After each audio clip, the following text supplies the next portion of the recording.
A service of KIBMradio.com, the Internet's home for an all-old-time radio.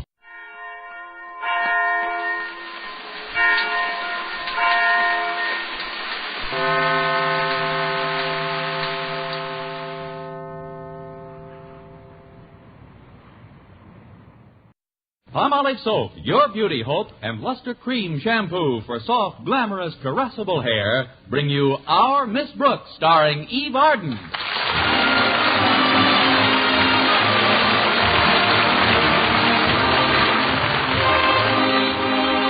Our Miss Brooks, who teaches English at Madison High School, is as fond of sports as most of us, but somehow basketball was never one of her favorites. It isn't that I don't like basketball. I just hate it. This aversion started when I was refereeing a game in Teachers College, and in the excitement, I swallowed the whistle. Of course, it was only a small whistle, but it gets pretty embarrassing when every time you hiccup, traffic stops. Anyway, last Wednesday morning, Mrs. Davis, my landlady, woke me a full hour earlier than usual. She told me that Walter Denton, the manager of the basketball team, was waiting to see me in the living room. If I could have had one free throw, I'd have thrown him out and gone back to sleep. But Mrs. Davis wouldn't let me. Come on now, Connie. The boy seems very concerned about something. You've got to see him. Oh, all right, Mrs. Davis. Where's my robe? I sent it out to the laundry, Connie. Here, I brought you one of mine to wear. This was part of my trousseau. I took it along on my honeymoon. Oh, we had a wonderful honeymoon. Just you in the bathrobe? No, my husband was along. Heavens, didn't people talk? I just love this robe. It's beautiful material, isn't it? Lovely. What is it exactly, Mrs. Davis? Ostrich feathers over seersucker? No, dear, it's satin, and that big feather boa is worn around the neck. Here, slip it on. There. Now you throw this boa around your neck. So, how do you like it, Connie? Very tasty. Come on out into the living room, Connie. Walter's anxious to talk to you. All right. But I don't know why he has to drop around in the middle of the night like this. Here we are, Walter. While you're chatting to Miss Brooks, I'll fix us all a bite of breakfast. Oh, thanks, Mrs. Davis. Greetings, Miss Brooks. What brings you out so early, Paul Revere? British want their colonies back? Normally, your witticisms would tickle my risibilities, Miss Brooks. But this morning, I've got to talk to you about something that's... Where did you go? This boa just blew across my face. Just what is your problem this morning? Well, it's not really my problem, Miss Brooks. That is, it isn't my personal problem. But as the manager of the basketball team, I'm in big trouble. Is something wrong with the team, Walter? Oh, not the whole team, Miss Brooks. It's just Stretch. All right. There, now what's the trouble? No, you don't understand, Miss Brooks. Stretch is our star player, one of the best forwards we've ever had. And he may not be eligible for the big game with Clay City High tonight. And that's why you've got to get in there and pitch. Well, I'd love to help out, Walter, but I'm afraid my middy blouse and bloomers must be moth-eaten by now. Now, here's what... better blow again, Miss Brooks. It's back. Thanks, Walter. Breakfast, Nook, you two. Everything's ready. Coming, Mrs. Davis. We can continue this later on, Walter. Come on, let's eat. Well, I had breakfast before I left the house. Oh, then would you rather wait in the living room? Oh, no, that was over a half hour ago. Hi, Mrs. Davis. Where do you want me to sit? Oh, just sit right down here on my left, Walter. There. Now, would you like some eggs after you've eaten your oatmeal? Well, as I just told Miss Brooks, I already had some eggs and oatmeal at home. Oh, I see. So I'll just have some French toast.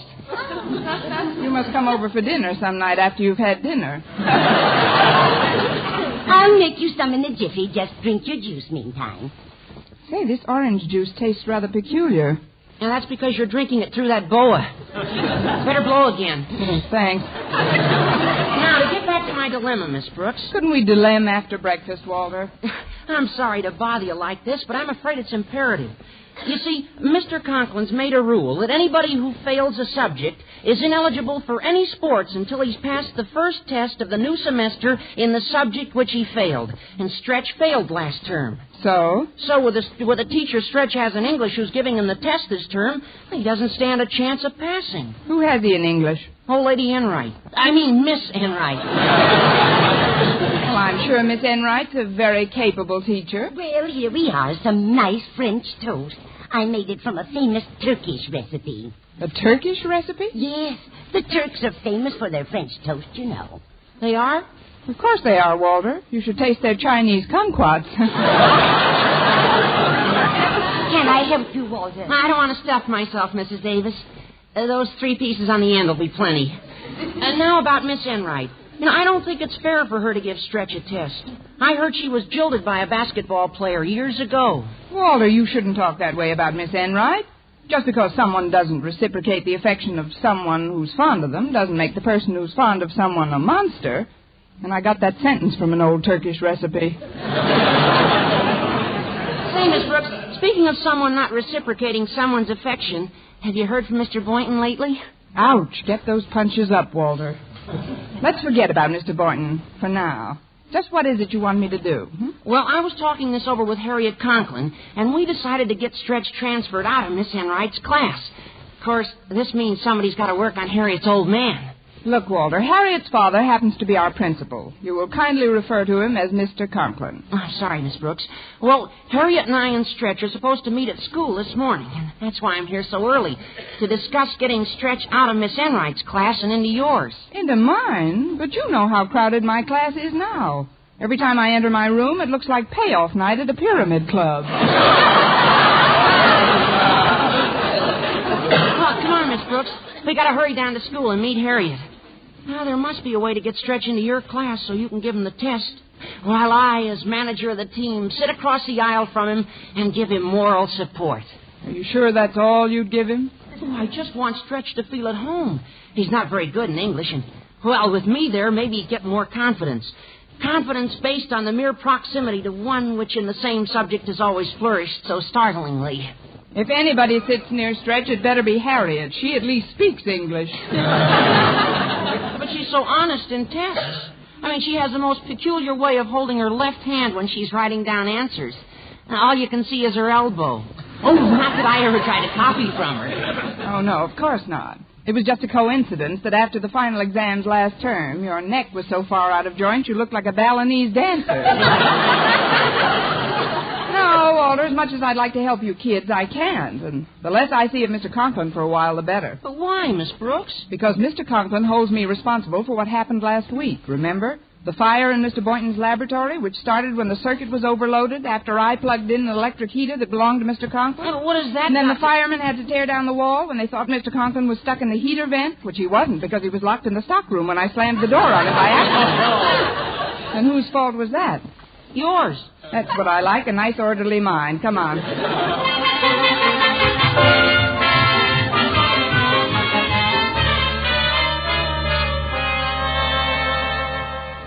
And so you see, Miss Brooks, without Stretch on the team, we'll probably lose the biggest game of the year. But what can I do about it? Oh, I told you, Miss Brooks, you can work on Harriet's old man. Walter, I told you not to use that expression. Okay, Mr. Conklin. But gosh, other kids have been transferred to other classes. Yes, but not for such a thin reason. Just to win a basketball game is no but reason. This is a Clay City game, and it wouldn't be so bad if the coach hadn't taken sick yesterday. The coach is sick, too?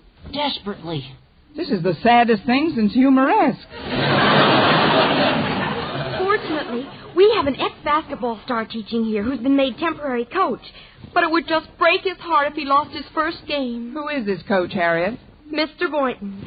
Mr. Boynton? Are you sure? Positive. Well, don't stand there, girl. We've got to go to work on your old man.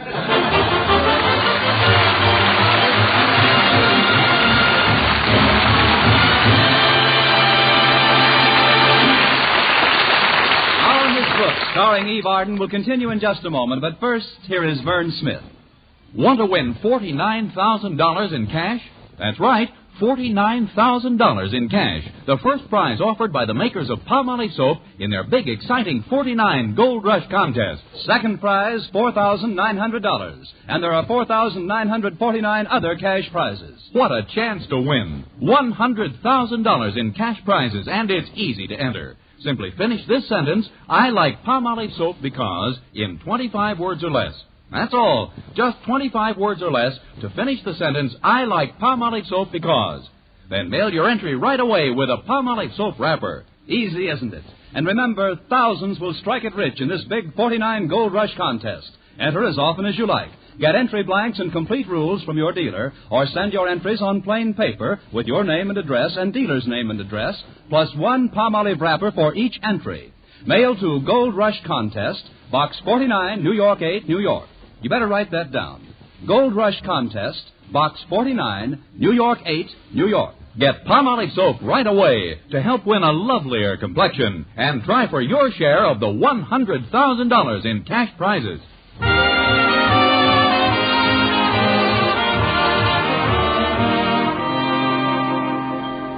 Well, I realized that some ancient gossip about Miss Enright's prejudice against basketball players would never cause Mr. Conklin to give Stretch a transfer. But after a brief council of war during study period, I hit upon what seemed like a pretty good plan.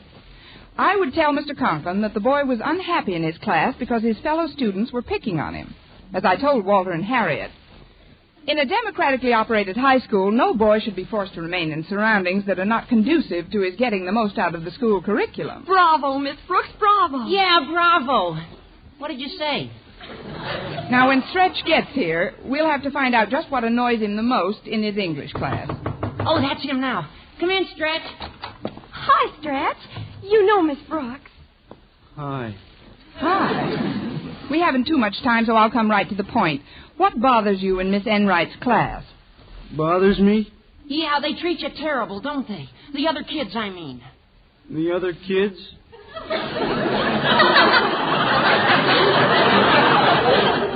They pick on you and call you names, don't they? Names? This is the most backward-forward I ever met. Look, the kids do call you one name we all know about, Stretch. Now, why do you suppose they tack that on you? I don't know. Maybe it's because I weigh 112 pounds and I'm 6'5". Serves me right for getting over the flu last year. Look, we're trying to help you become eligible for the Clay City game. You want to play in it, don't you? I sure do, Miss Brooks. There isn't anything I wouldn't do to... Then keep quiet and listen. Sorry, Walter. Go ahead, Miss Brooks. Well, first of all, I hate nicknames. What's your real name? Fabian Snodgrass. Fabian Snodgrass? That's right. Look, Stretch. We really want to help you. The kids here feel that if I give you the exam, you'll stand a better chance of passing. Not that there's going to be any funny business, you understand. Oh, I understand perfectly, Miss Brooks. Walter wouldn't want any part of anything that wasn't strictly on the up and up. You said it, Stretch. You just listen to old Walter and you'll be all right. I always do, don't I, Walter? You're our manager and you always know what's best for all of us. Yes, sir. Yes, sir. And if you don't listen, Walter won't tell you about the rabbits anymore. But let's get back to your scholastic achievements, or lack of them. What subjects did you pass last term? All of them, but English. Just barely, but I passed them. And I can't understand why I didn't pass English. I always done my homework very good. Very well. Very well. Stretch, isn't it true that you couldn't always do your work properly because of the other pupils harassing you? I ain't never worked near as hard at any subject as I done in English, hardly. But it wasn't all your own fault that you failed. There were other students in the class, all kinds of students, doing all kinds of things. Yeah, they were a swell bunch of kids, all right. But you know something, Miss Brooks? It wasn't the grammar that done it. No? Then what did done it? Done did it. How's everything? It was the composition that made Miss Enright flunk me. We was allowed to pick our own theme. We were allowed to pick our own theme. Used to, huh?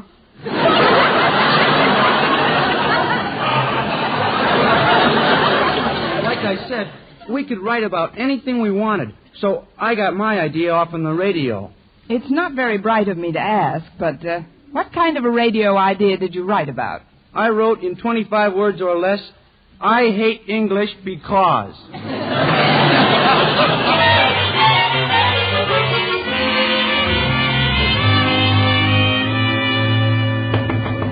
Come in. Good morning, Mr. Conklin. Can I speak to you for a moment? If you know how to speak at all, you can. But if it's permission you want, you may. Sorry, Mr. Conklin. I haven't taken English since I was a girl.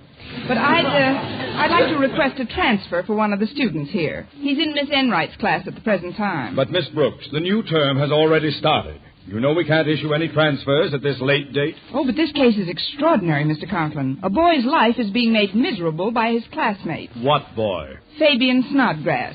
They call him all sorts of names. Anything worse than Fabian Snodgrass?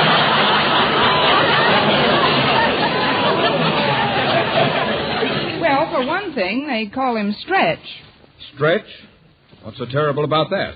I'm sorry, Miss Brooks, I can't do anything for you. But, Mr. Conklin, he failed English last term because of the conditions in Miss Enright's class. And if she fails him in his test this term, he won't be eligible for athletics. Athletics? There's too much emphasis on athletics in the school system now. No, Miss Brooks, the boy stays where he is. Come in. Well, hello, O.C. I'm sorry. Didn't know you were busy. Oh, come in, J.B., come in. Miss Brooks, this is Jason Brill, principal of Clay City High. How do you do, Mr. Brill? How do you do, Miss Brooks? What brings you all the way to Madison, J.B.? Well, everything's running so smoothly at Clay City, I thought I'd drop over and find out how things were with you. I heard you had a fire over here last week. The fire? Oh, it was nothing at all, really. No, indeed. Some teacher just blew a fuse, that's all. Yes.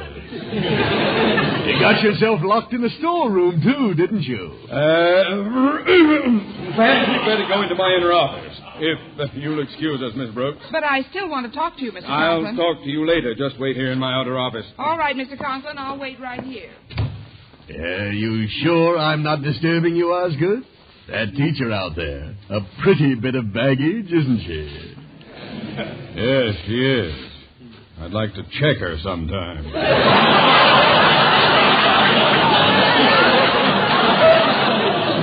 Well, Osgood, we haven't seen each other since the big Clay City Madison High football game. We gave you a good drubbing in that one, 79-0, wasn't it? It was not. It was 78-0. But we had a good excuse for losing that one. Yes, I know. Your team showed up. That was nothing to what our basketball team is going to do to you tonight. Why, we should win by 40 points. What? Why, we'll wipe up the gym with you. You care to make a little wager on that, Osgood? I'm not a betting man, and you know it. Oh, come on, Osgood. Just to make things interesting, how about a nice new hat to the winner? Well, I do need a new hat. You're on, J.B. Fine. Well, I'll be running along now. See you at the game tonight. May the best team from Clay City win. No, you haven't a chance. Oh, well, you're still here, Miss Brooks. Yes, Mr. Conklin. Well, goodbye, Miss Brooks. Goodbye, Mr. Brill. Oh, and Osgood. Yes? If you want to, you can check her with me sometime.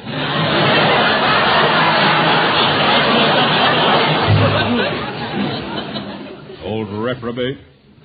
Now then, Miss Brooks, come to the point. Just what do you want me to do about this, Stretch Snodgrass.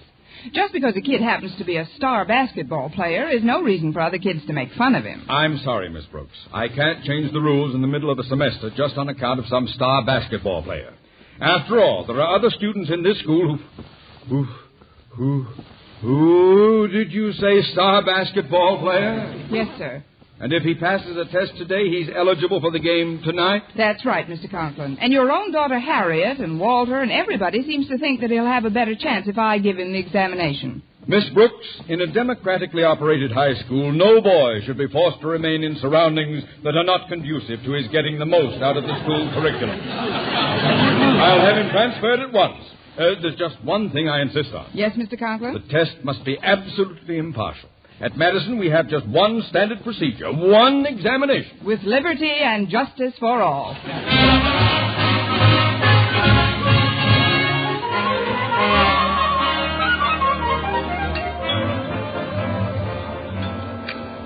Come on, Walter. There's Mr. Boynton. Okay, Harriet. Pardon us, Mr. Boynton, but the cafeteria's pretty packed today. Oh, yes, I know. Why don't you sit at this table with me? Now, that's what I call taking the bait. Thanks, Mr. Boynton. We wanted to talk to you before Miss Brooks came up.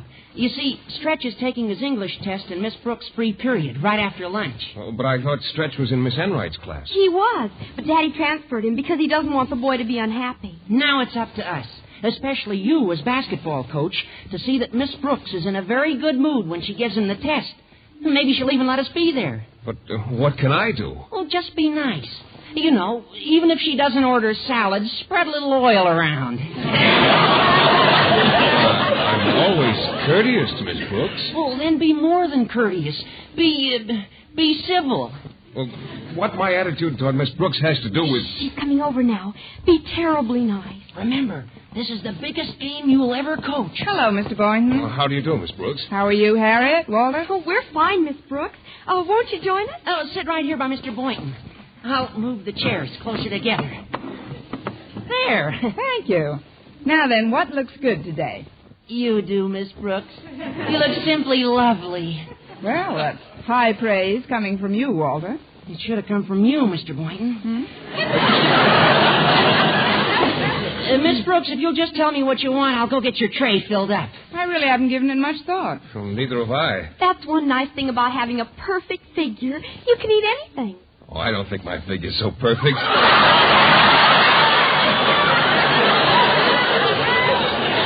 Not you, Mr. Boynton, Miss Brooks. Here, let me wipe off the table in front of you. No, pass me those glasses of water, will you, Walter? Yeah.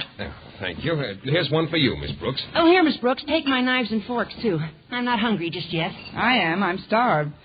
I'd eat some roast beef today if it wasn't so expensive. Expensive? What's that got to do with anything? Mr. Boynton's treating you.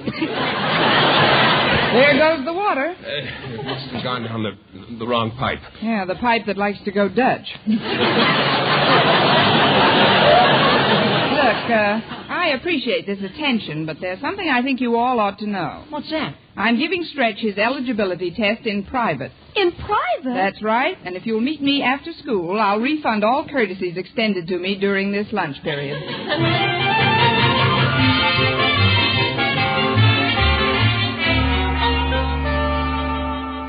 Now, Stretch, you say you've completed the written portion of the examination? Yes, ma'am. To the best of my ability. I was afraid of that. Well, put the papers to one side and we'll get into the oral test. Oh, excuse me, Miss Brooks. What do you want, Walter? I forgot my rubbers. Oh, don't pay any attention to me, though. Just keep going. Hi, Stretch. Never mind that. Sorry. You're on your own, kid. I'll just look around over here. Well, keep away from Stretch. First question. I just want to come in for a minute, Miss Brooks. For what, Harriet? I lost my fountain pen.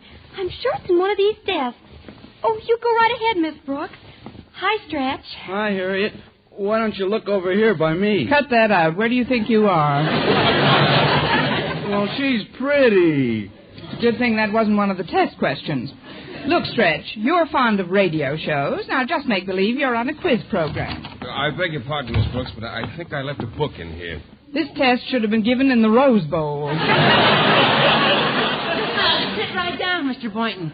Stretch is about to get the oral test. Oh, well, I'll be very quiet, Miss Brooks. So will Stretch, I'm afraid. But here goes. Question 1. Name 3 plays by William Shakespeare. William who? Shakespeare. He was a tall, thin fellow with a little goatee. Oh, him. 3 plays, huh? Mm-hmm. Maybe I shouldn't look for my rubbers now. Maybe it's just Much Ado About Nothing. Walter! Much ado about nothing? He said it, Miss Brooks. That's one answer right. Go ahead, Stretch. Think of another one. Another one? Don't make any mistakes now. This could easily become a comedy of errors. A comedy of errors? Good for you, Stretch. Now, just one more. Why, Mr. Boynton, I'm surprised at you giving a pupil hints in a private test. But, Miss Brooks, I didn't say anything. I'm just rooting for the boy. Oh, well, I guess this is something of a tempest in a teapot. I think I got the third one, Miss Brooks. What is it? Teapot.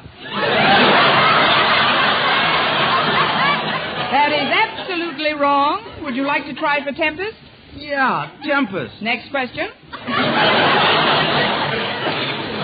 What plays did Shakespeare write between the two entitled Pericles, Prince of Tyre, and Coriolanus? Where did everybody go?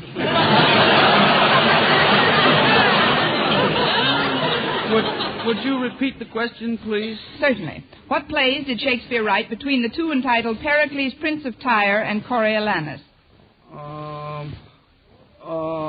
Well, don't stand there. Think, boy, think!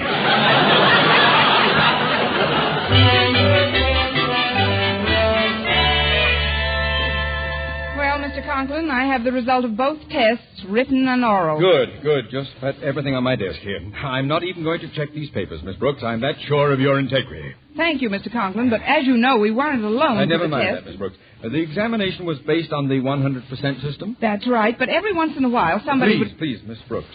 It's all done with. Passing is 65%, is that correct? Yes, sir. Fine. Now, what was the boy's mark? 39. Miss Brooks, I would like you to jot down my latest ruling on eligibility for athletic activities. Proceed, Mr. Conklin.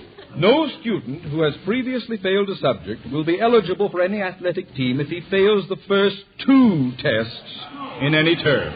Mr. Conklin, may I say that I have never seen such touching concern for the hopes and ambitions of Madison students. Well, thank you, Miss Brooks. I remember when I was a boy struggling and one hard... more thing, Mr. Conklin. Yes? When you get your new hat, wear it in good health.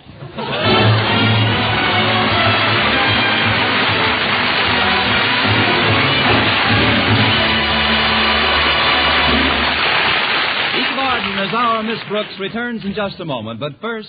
Dream girl, beautiful luster cream girl. Tonight, show him how much lovelier your hair can look after a Luster Cream shampoo. Only Luster Cream brings you Kay Daumit's magic formula blend of secret ingredients plus gentle lanolin. Gives loveliness lather even in hardest water. Glamorizes your hair as you wash it. Luster Cream, not a soap, not a liquid, but a dainty cream shampoo, leaves hair fragrantly clean, free of loose dandruff, glistening with sheen, soft, manageable, gives new beauty to all hairdos or permanents. 4-ounce jar, $1. Smaller sizes, either tubes or jars. Tonight, try Luster Cream shampoo and be a dream girl, beautiful luster cream girl. You owe your crowning glory to a Luster Cream shampoo. And now, once again, here is our Miss Brooks. Well, we gave the Clay City team a pretty thorough drubbing. And right after the game, I congratulated Mr. Boynton. Honestly, Mr. Boynton, I thought you did a superb job of coaching. Well, thanks, Miss Brooks, but the kids deserve most of the credit. They played a great game. Yes, they did. You know something, Mr. Boynton? I haven't been so excited at a basketball game since I swallowed a whistle in Teachers College. Well, Miss Brooks, that's pretty serious. What did you do about it? Nothing, but I intend to see a doctor about it one of these days.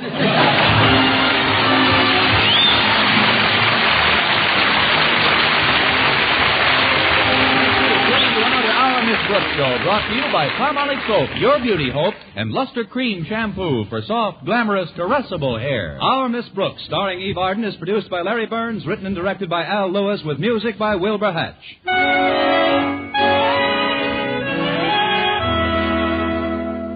Men, do you shave with a lather or brushless shave cream?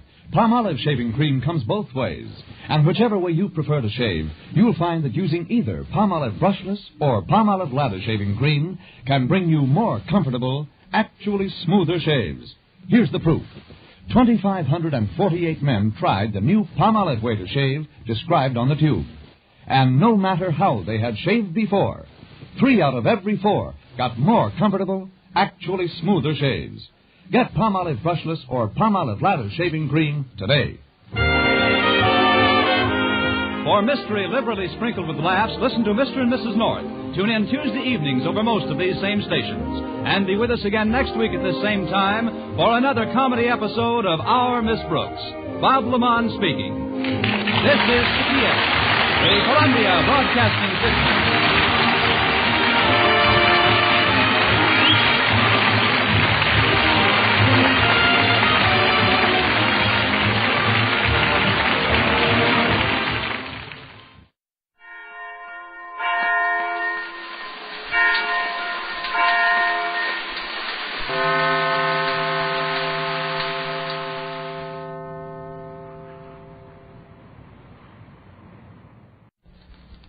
Now, medical science offers you proof positive. Yes, medical science offers you proof positive. No other leading cigarette is safer to smoke because no other gives you less nicotine, less throat-irritating tars than the new, smoother, better-tasting Raleigh.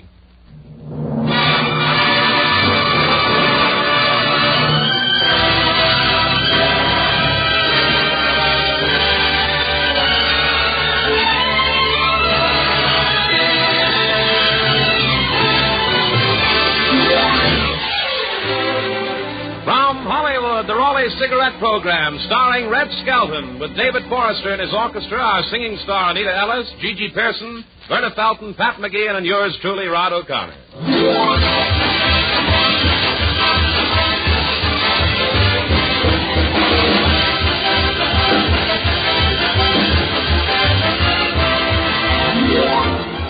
It's a pleasure to bring you Metro Goldwyn Mayer's popular comedian and the star of the Raleigh Cigarette Program, Red Skelton.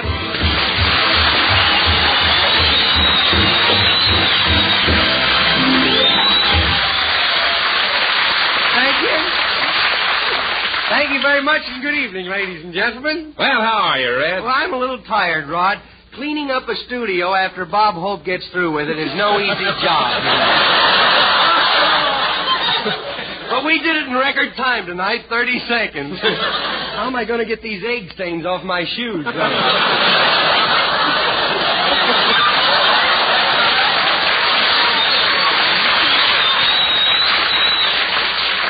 You look good tonight. I'm proud of that. That's mine. You look good tonight, Rod. I've never seen you look so healthy. Is that your real complexion, or did you go a little too far with your leg makeup tonight? Well, I've been out in the sunshine all week, Red. Oh, been out of town, huh? Well, say, Red, is Mr. Raleigh still staying at your house? Yes, I told him to treat my house as if he owned it. And so? He sold it this morning. Well, by the way, Mr. Raleigh wants you to tell the listeners that Willie Lump Lump, Deadeye, J. Newton Numbskull, Bolivar Shagnasty, and Junior all played by one person, me. Well, how come?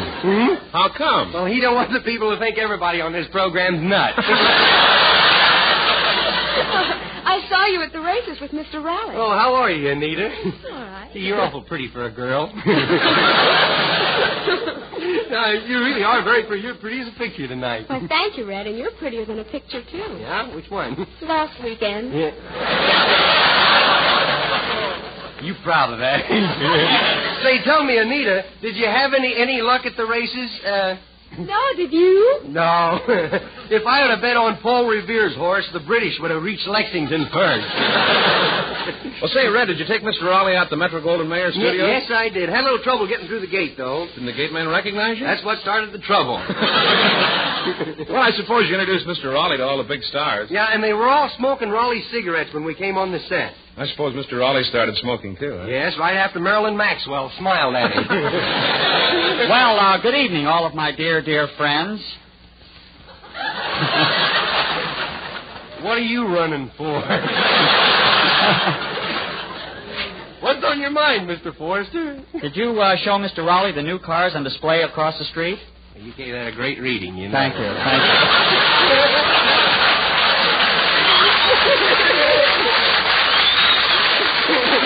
Hardly paid you to join APRA, did it?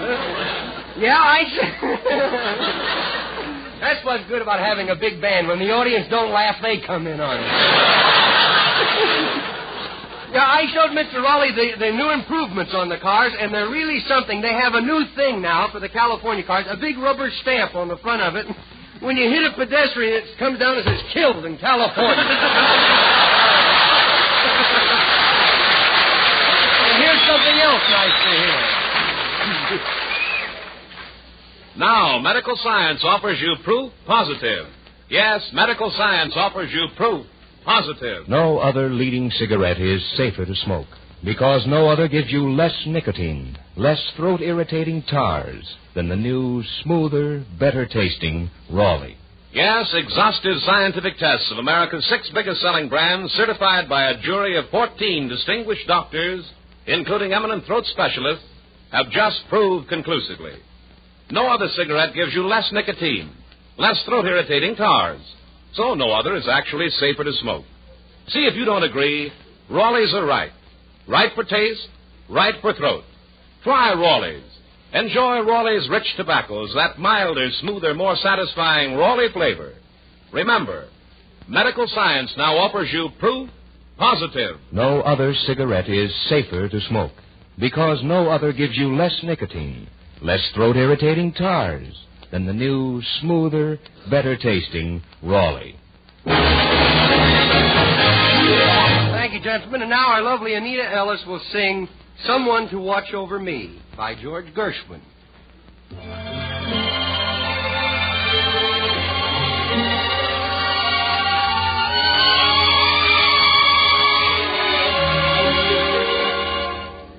There's a saying, old, says that love is blind. Still I'm often told, seek and ye shall find. So I'm going to seek a certain lad I've had in mind. Looking everywhere, haven't found him yet. He's a big affair I cannot forget. Only man I ever think of with regret. There's a somebody I'm longing to see. I hope that he turns out to be someone to watch over me.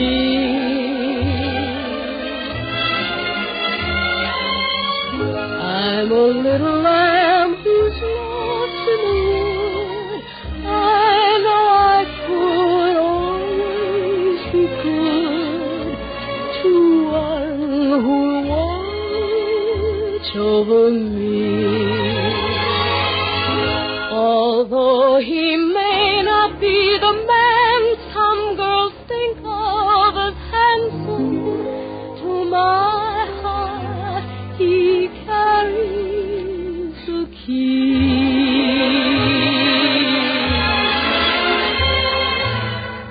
Won't you tell him, please, to put on some speed, follow my lead, oh, how I need someone to watch over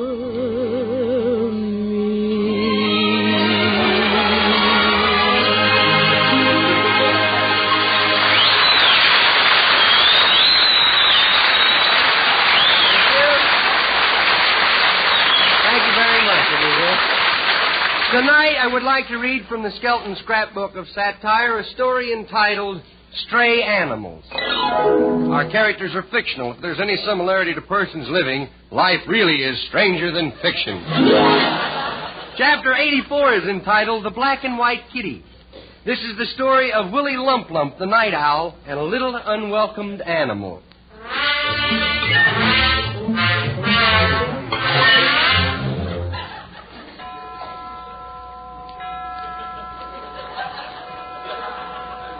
3 o'clock. I wonder what time it is.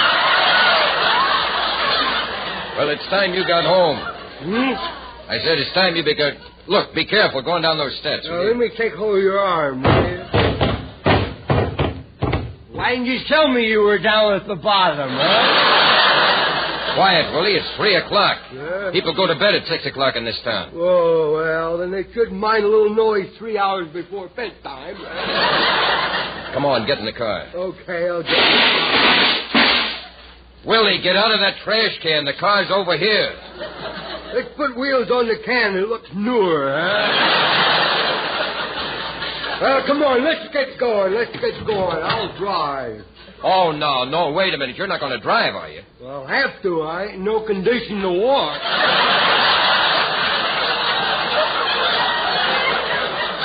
I'm a sick man, aren't I? You are? Yeah, I got no strength. You know how you push the covers back in the morning? Well, I use both hands and they still push me back. If Charlie Atlas' mother would only answer my correspondence. I wear suspenders, and they lift me 3 inches off the ground. Well, come on, let's get going. Okay. They're putting chewing gum in these gears, ain't they? Willie, doesn't your wife get mad at you when you stay out late? No, she's very considerate, you know. Like today, she sent me to the drugstore to get some arsenic with vitamin B1 in it. Arsenic with vitamin B1 in it? Yeah, she wants me to look good after I'm dead. Well, look, do you stay out every night? Don't you get along? No, we fight about the least little thing. Now, like tonight, we had a big argument just because I served her 2 scoops of mashed potatoes. Well, what was wrong with that? I don't know. It would have been different if my hands hadn't have been clean, you know. Be careful, Willie. Look out, Willie. There's somebody in the road there. Something. What's that? There, that's a cat. Look, a cat. The poor thing's lost. Oh, look. Keep going, Willie. That's a skunk. What'd you call me?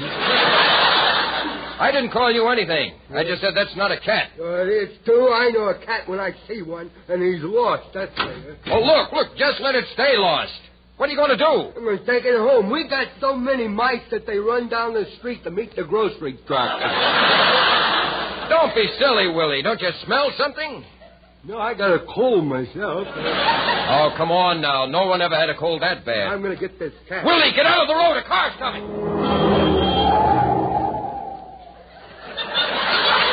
Must have been an out-of-towner. He missed me.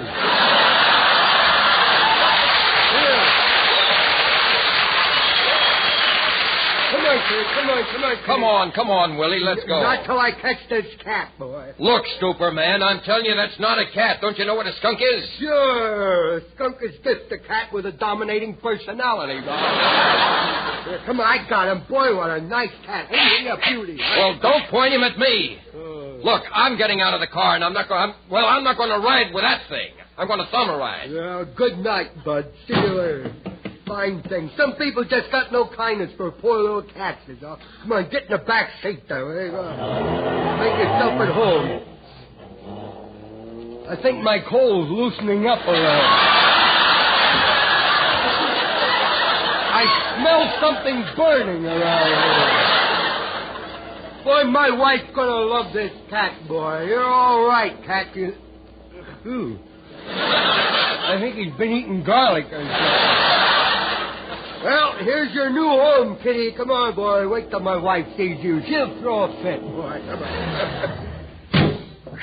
Somebody must be making tires around here. Now, here's your new home, cat. Yoo-hoo! Wifey, dear, out to hide his home. Well, it's about time. Good heavens, what have you got? It's a cat. A cat? Yep. Oh, don't come near me with that thing, or I'll throw you out the window. Oh, no, you won't. Oh, yes, I will. Oh, no, you won't. Oh, yes, I will. Oh, no, you won't. And here's your cat. Come on, you little stinker, you.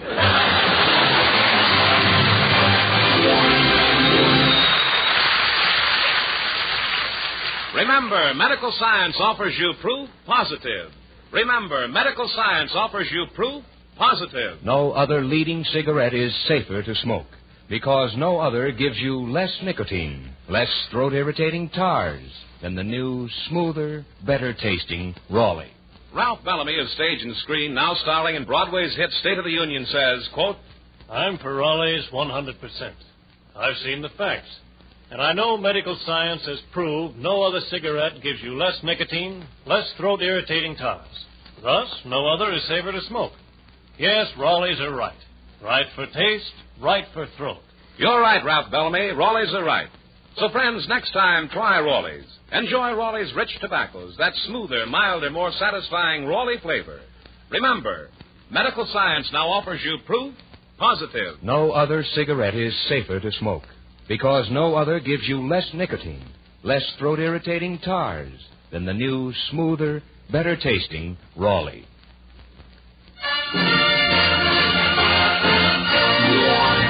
David master and his orchestra now play Temptation.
Chapter 87 of Stray Animals, entitled Small Boy and the King of the Beasts.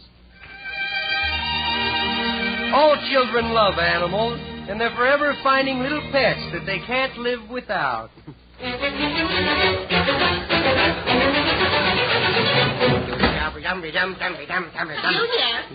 Junior, what's wrong with your lips? They're all green. You know those ferns in the living room? Yes. Oh, do you want to go look at them, or do you want to remember them as they were? Junior, what are you doing with that hatchet? I'm going to play George Washington and chop down the house. That's what I'm going to do. You wouldn't do a thing like that. You're kidding me. You just keep laughing, kiddo. That's all right. Just lean against that post that holds up the roof. Go ahead, boy. What a surprise you. All right. See? Nothing happened. I told you you'd be surprised. Hey, what was you yelling for me for, kiddo? Oh, if you run a little errand for me, I'll give you a bright, shiny new penny. Well, I'd rather have a dull, old, worn-out nickel if I could. Hey, where's it to this time, kiddo? I want you to go to the store for Granny. Well, I can't go dressed like this. These pants, I can't wear them. I think you look arrogant. Don't you like the pants I made for you? No, they're too tight. I can't bend over. Yes, you can. No, I can't. They'll stretch. They will? Go ahead. Bend over a few times. You'll make room. You is right. And I put a little window in the room, too. Here. Put your overcoat on. Now, let me wrap this muffin. No, you don't, kiddo. No. You might forget yourself and strangle me. Junior, I wouldn't harm a hair of your head. No, but you're not so fussy about the rest of me body, you know. Now, don't be silly, Junior. Run along to the store. Now, what does she want me to get? A dozen eggs. Dozen eggs. A loaf of bread. And a pound of butter. Pound of butter? Butter? What's that? You wouldn't know. You're too young. Oh. And get some frankfurters. Okay, I go to the store.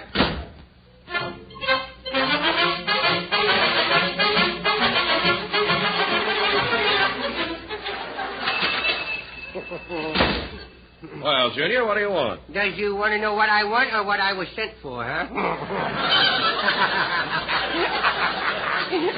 I'm proud of that, I am. Give me a loaf of bread, a dozen of eggs, and a pound of, butter, blotter, Buddha?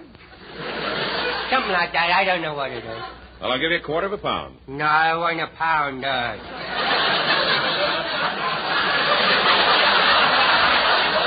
If it's that hard to get, butter, it must be good, so give me a whole pound. Either I get a whole pound or that big window will become a memory.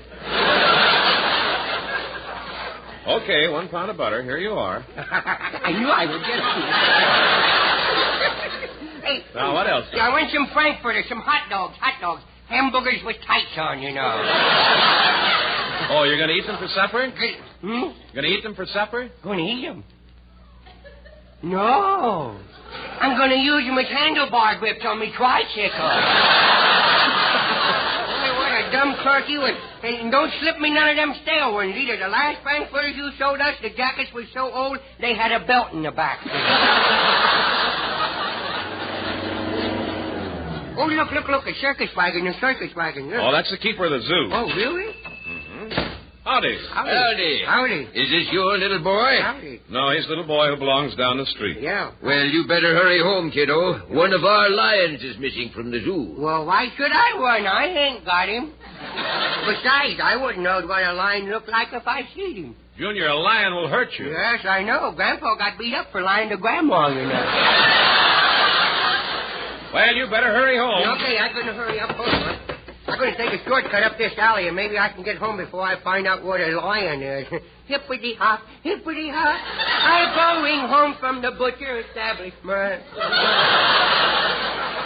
I think I run and jump across this mud puddle here. I think I swim across this mud puddle here. I better hurry, though. I gotta...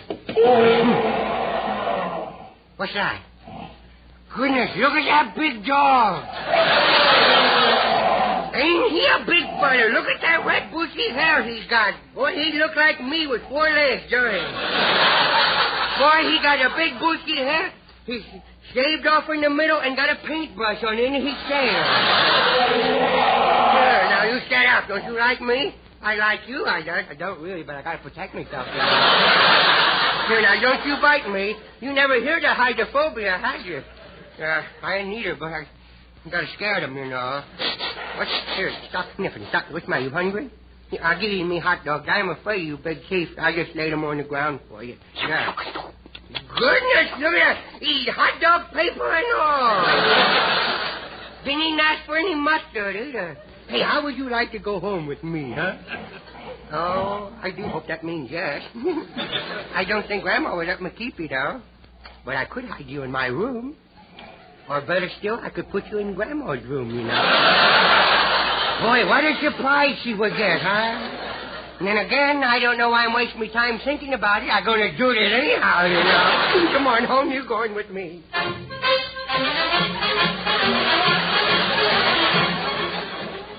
Yeah, now, you stay outside while I see if the coast is clear inside here now.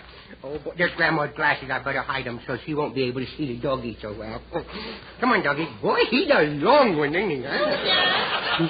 Junior, is that you? What's happened to your voice? Too much vitamin B1.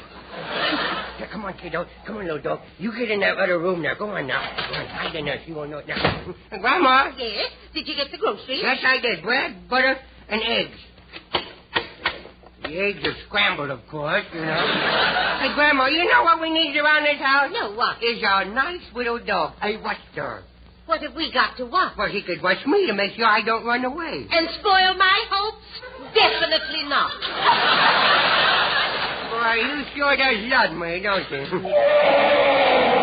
Good heavens, what was that? Well, you're going to find out about it anyway. I brought home a widow dog. He's nice and friendly. He's the friendliest little dog you ever seen, you know. He probably eat off your hand, you know. He's so friendly. Come on, I will show him to you. Come on. My, he barks strange. What kind of a dog is he? He's a Chihuahua. Junior, he's awful big to be a Chihuahua. Well, his father was a St. Bernard. Ain't he nice? Look, he let me hug him around the neck. Junior, don't put your head so close to his mouth. I will be careful. Junior, stop it. Don't worry. Junior! Ain't it dark in here? Junior, come out of there. Oh, dear, you scared the life out of me. Really? He might bite your head and break his teeth. Yeah. Junior, put him outside. Oh, please let me keep him, will Oh, you? don't I want to cry. keep him. I don't have nobody to play with. Oh, poor baby. Does he want to die? Yes, he wants to die. Will you be good to him? Yes, I will be good to him. Bless his little heart. Bless his little heart. Well, let me get a little better look at him. Yes. If I could only remember where I put my glasses. Where did he go? Gary, he's going up the stairs. Boy, he sure likes you. He can't keep his eyes off of you. He can't. Look, he's almost crawling on his tummy. Look at him. Hold still. I think he's going to jump in your arms. Boy, you ducked just in time, kiddo. Junior, you get that dog out of here. I'll put him in the basement till he gets used to the place. Get him. Go on, get him. All right. Hey, what we going to feed him? Oh, he'll find something. I'll bet he will. I wonder if I left my glasses in the living room. Junior, you left that radio on again, didn't you? Dear? We interrupt this program to announce that a lion has escaped from the zoo and is still at large. Oh. The park commissioner wants everyone to use extreme precaution Good as news this tonight. beast is a killer. Good news. And now we return you to Tubby Flute Good and his news Zoo Flute. tonight. Shut that thing off. Yeah. Junior, What? don't go outside the house. There's a lion loose. Really? A lion! What's wrong? Junior! This is the thing in the basement. What's in the basement? Oh, dear. Oh, dear. It's not a dog. It's not a dog. It's a lion. It's a lion. Ah!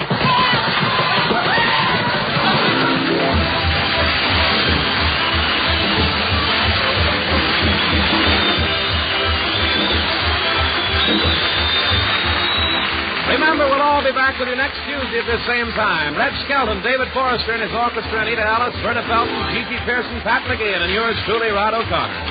As we all know, the housing situation is critical. Let's help returning veterans by staying put if possible. Sharing homes with veterans and listing vacancies in houses for sale at the Veterans Referral Center.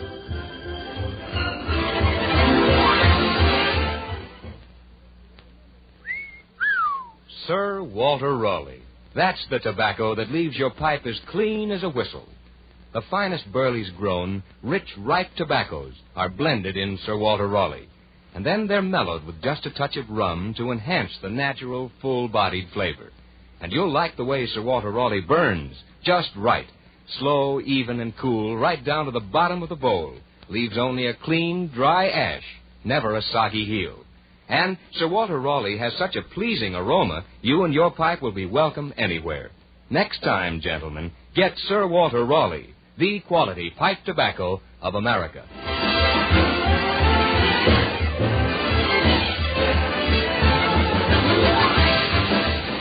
This is Red Skelton saying goodbye now. Thanks for listening. And Molly McGee, hurry and get well. Brown and Williamson invite you to other good listening throughout the week. Hear the Raleigh Room starring Hildegard tomorrow night, and People Are Funny with Art Linkletter Friday night. And return with Red Skelton next Tuesday. Red Skelton has heard in this program through the courtesy of Metro Goldwyn Mayer.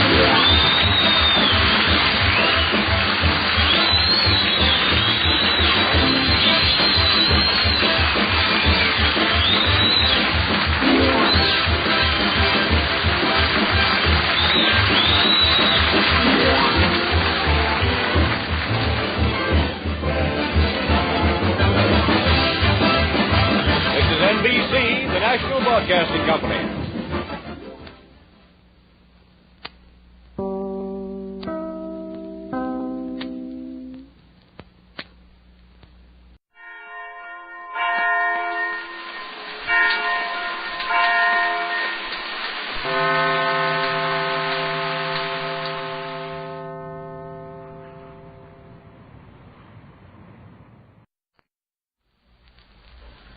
Well, sir, it's about 2:30 o'clock in the afternoon as our scene opens now. Here in the living room of the small house halfway up in the next block, we find Mr. Victor Gook, all by himself. The gentleman is established at the library table, and from the litter of writing materials and important-looking documents and evidence, we jump to the immediate conclusion he's doing a spot of office work at home. But at this moment, being suddenly aware of sounds in the kitchen, he glances in that direction and calls, Yes? Who is it? That you, guys? I never knew you were home. Plant 11, 9 carloadins. Plant 3, 12 carloadins. I'm busy, Roscoe. What you want? I'm around? No. I got Bluetooth Johnson out by the garbage box. Well, keep him there. What? Keep him there. I'm trying to concentrate on some work. Where is Mom? You know. Where is Mom, guys? Oh, my. Guys. I haven't the slightest notion where she is. Go away. Plant 11, 9 carloadins. Plant 3, 12 carloadins. Hey, Bluetooth. Wait for me a minute, will you? Oh. Yeah. I'll be out in a little while. I think my dad... Hey! Yeah, guys. Stop that noise. Talking to Bluetooth Johnson. Plant 3, 12 carloadins. Talking to Bluetooth Johnson, guys. Go join Bluetooth Johnson. What? Go join Bluetooth What? Johnson. Listen, you hyena, I'm trying to work in here. Beat it.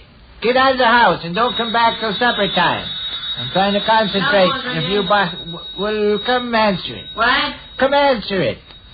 Telephone's ringing. Oh, my gosh. Did you say come answer it? No, get out of here. Might possibly be for Bluetooth Johnson. If it is, Bluetooth's right handy out by the garbage box. Beat it. What? Oh, my. Hello? Yes? Oh, yes, Miss Choker. Hey, Bluetooth. You don't mind Why, waiting out there no, for she me? isn't, Miss Choker. No, I won't be long. I'm afraid I haven't got the slightest idea. No. No, I think my dad's doing some work. What? Yeah. Beg pardon, Miss Choker. I didn't catch what I you don't think said. he wants to be bothered. Rush is out in the kitchen hollering to somebody. Yeah. Just Okay, a second. Bluetooth. Rush! For me, guys? Stop that noise. Somebody on the phone for me? No. Somebody for Bluetooth? Miss Choker? Sorry to interrupt you.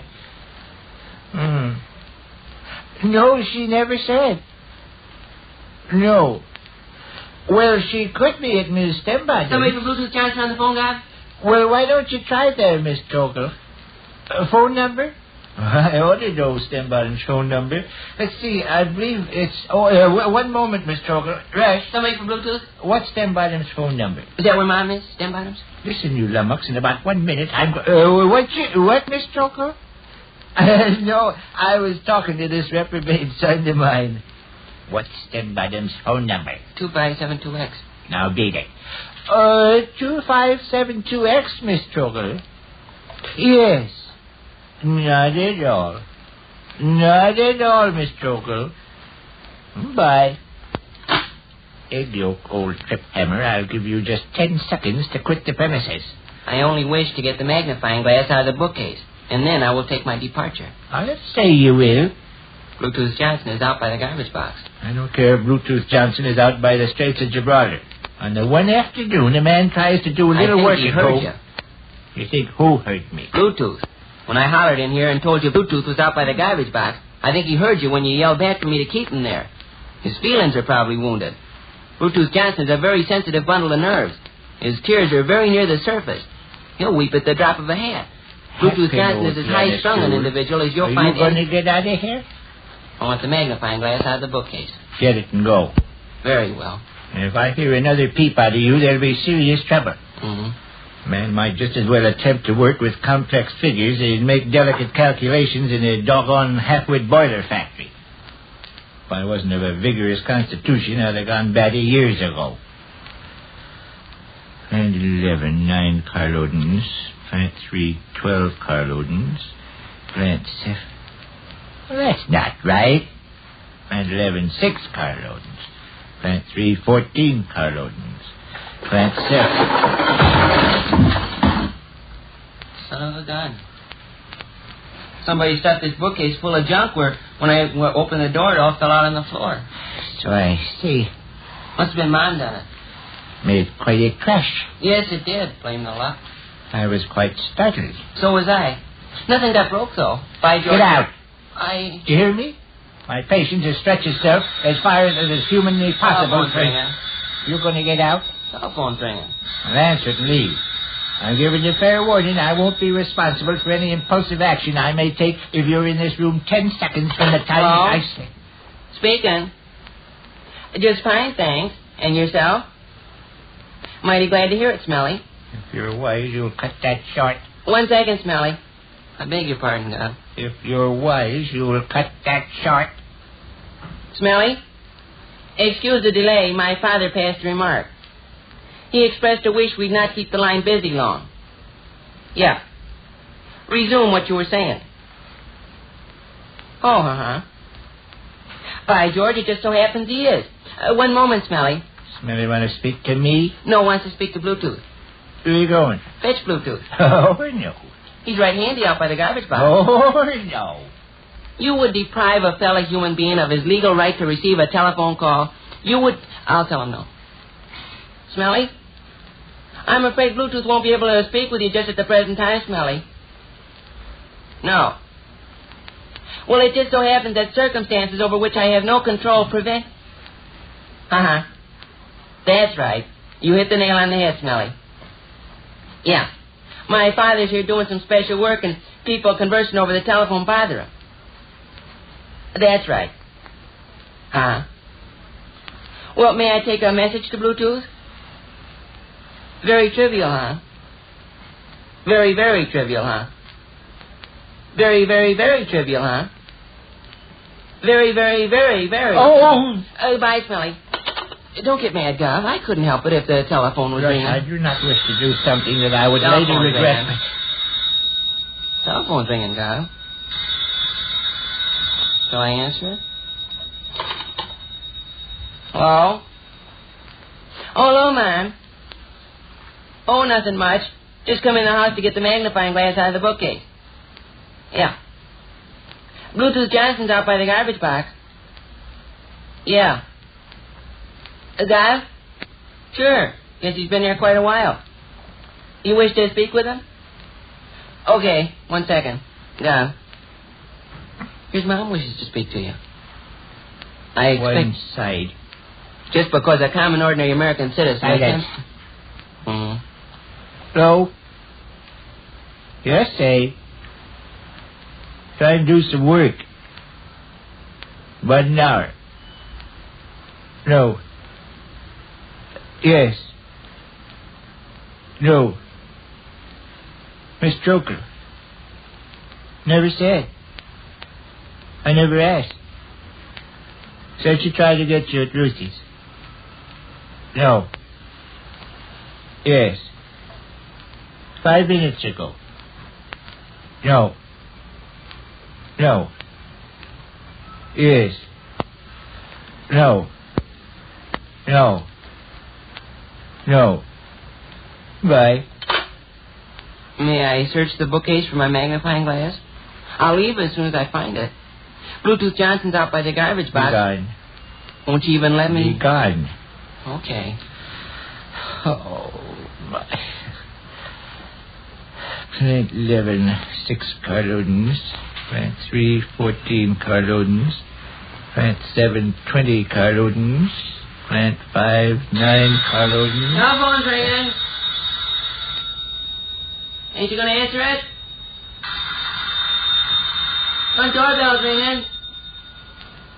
God, front doorbell's ringing. Ain't you going to answer that either? Hey, Bluetooth. I couldn't find the magnifying glass. Wait for me a minute, will you? Okay.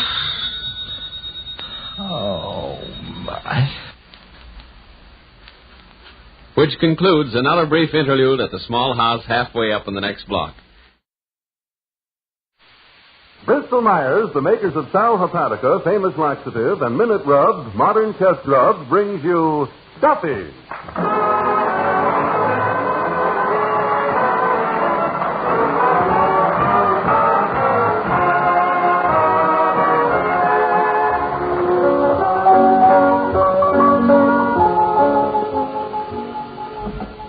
Hello, Duffy's, where the elite meet to eat. I see the manager speaking. Duffy ain't here. Hello, Duffy. Well, tonight, Duffy, we really got a big shot. Bing Crosby. Crosby. C-R-O-S-B.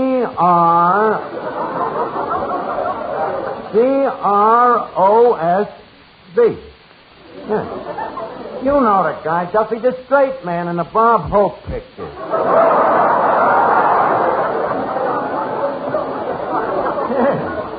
Yeah, that's right. Bob Crosby's older brother. Yeah, the crooner with the 4 sons. Huh? Was Bing always a crooner? No, he studied singing for 8 years before he found out he couldn't sing. But by that time it was too late. He was too famous to quit. Hey, Duffy, why don't you tell Bing and have an interest in a joint here? No kidding. Well, a guy like that could help us with the labor shortage. Huh. He grows his own bus boy.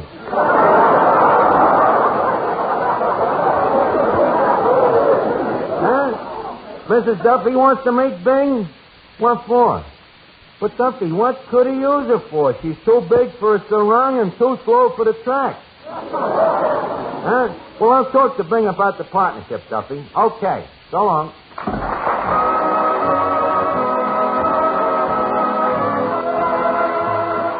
Ladies and gentlemen, welcome to Duffy. Come on in and meet Finnegan, Eddie the waiter, Miss Duffy, Paul Weston and his orchestra. Our special guest tonight, by courtesy of Kraft, Bing Crosby, and Archie himself, Ed Gardner.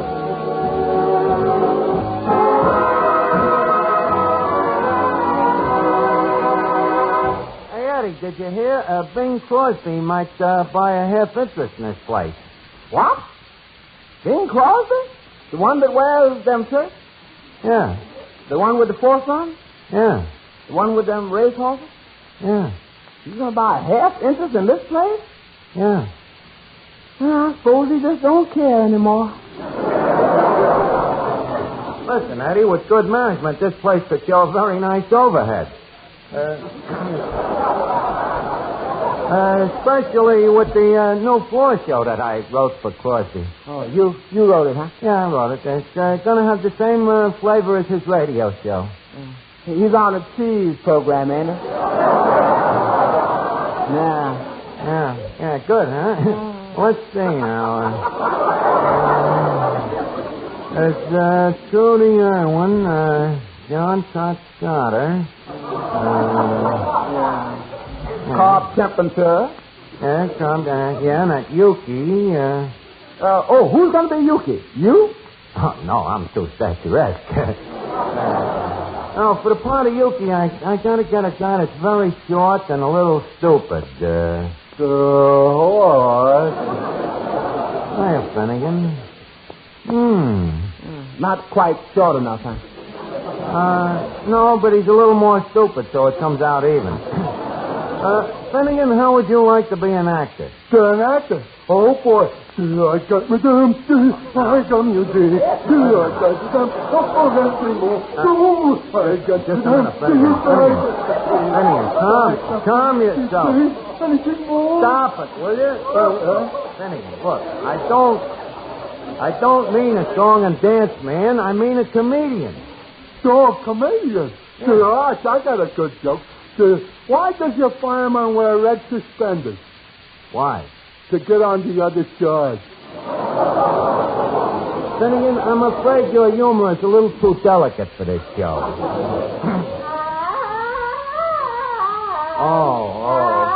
Everything happens to me. Miss Duffy, will you please stop with that noise? Well, what's wrong with my voice? Oh, nothing at all. But how can you yell like that with nobody beating you?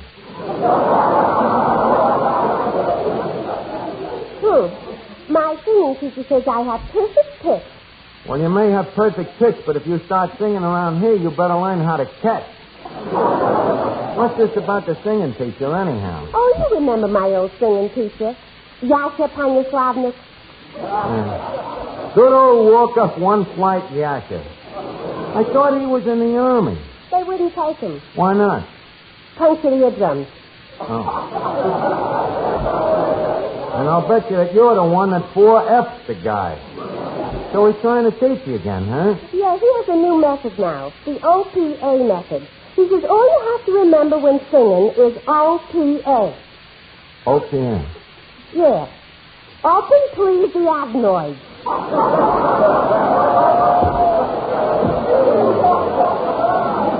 Oh, boy. You just wait till Bing Crosby hears me. Now, listen, Miss Duffy, when Crosby gets here, if you open one crummy adenoid...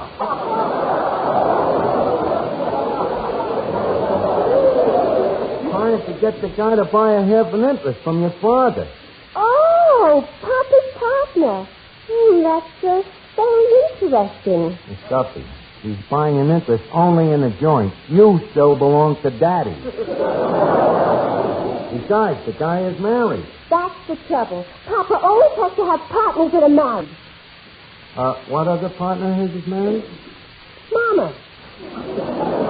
Harry Von Zell. Listen, talk to me, please, will you, before I completely retain my sanity? Just say anything so it makes some sense. Well, I know something that makes sense, Arch, a lot of sense. Then go ahead, Harry, please. Well, ladies and gentlemen, you never know what the morning will bring you, do you? Never know, for instance, when you may wake up feeling dull and headachy due to the need of a laxative. And so it certainly pays you to remember this. When you do wake up feeling like that, it isn't necessary to put off taking that laxative till bedtime, no matter what your plans may be. Simply take Sal Hepatica at once. For then speedy Sal Hepatica brings very gentle relief, usually within an hour. So you can see you no longer have to wait till night to take the laxative needed in the morning, and consequently no longer have to risk going through the whole day feeling out of sorts. And don't forget, this famous saline has an additional advantage. Sparkling Sal Hepatica also helps sweeten an upset stomach by helping to reduce excess gastric acidity. So sometime soon, tonight if you can, stop at your drugstore for an economical bottle of Sal Hepatica. Remembering this, caution, use only as directed, then any time you know you need a laxative, morning, noon, or night. See if you don't feel better faster when you take gentle, speedy Sal Hepatica.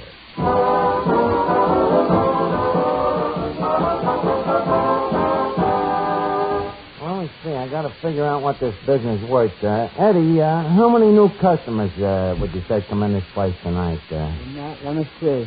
1, 2, 3. And here comes number 4 on the outside, Bing Crosby. Out of the money again.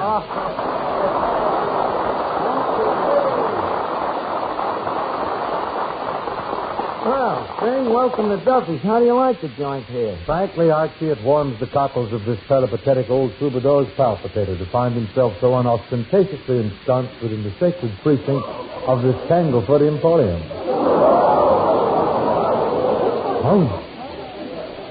He popped out with them syllables like they were sons.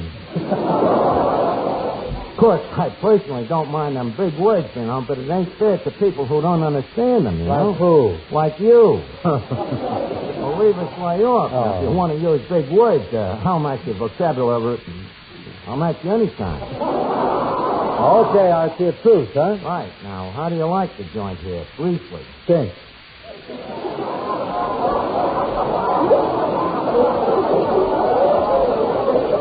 You don't have to be that briefly. Well, your old man was down here last week. He liked the place. Oh, yeah. Well, Pop always was a dive man. Old Tanker Crosby, they used to call him. Up in the Northwest. But by the way, he was a little embarrassed, Archie. He says he came away without paying his check. Oh, well, tell the old gentleman to forget it. We'll add it on to yours. Eddie, get Mr. Crosby a steak. By the way, at 20 cents, he can afford it. By the way, Ben, your old man was saying how nice you sound. You know, how you all get along in your family. Oh, yeah. We'd give each other the shirt off our back. And you still get along, huh? Archie, are you knocking this creation that I'm affecting with the number? Look, Crosby, in this neighborhood, there's 59 guys with lead pipes that's just looking for somebody with them creation like that.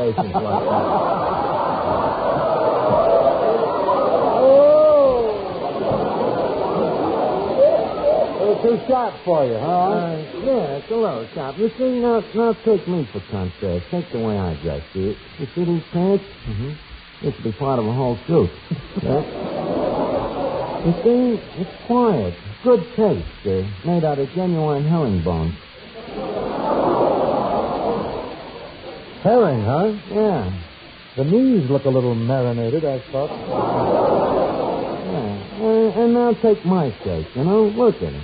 Simple. Not a bit contagious, you know. You got a cute idea there, too, that having the collars and the cuffs trimmed in black.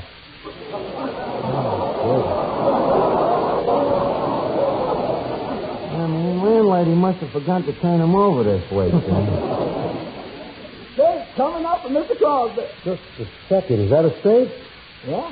Put a couple of bucks on it to win, will you? Now, if I was you, I'd just play at the show. Eddie, maybe you better scratch it. Hey, I'd like to meet Mr. Crosby. Mr. Finnegan, Mr. Crosby. Mr. Finnegan. Mr. Crosby, I'm glad to meet you. You know, I've been told that my voice sounds just like yours. Who told you that? Frank Sinatra.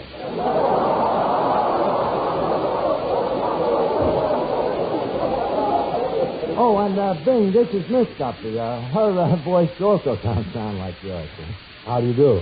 Mr. Crosby, after all the pictures you made with Dorothy or more, it must be quite a shock for you to see a girl with her clothes on. Well, I was shocked when I saw you, but I wasn't sure just what did it. Did you have something wrong with Miss Lemoore's when you first saw her? Oh, I never gave it a second thought.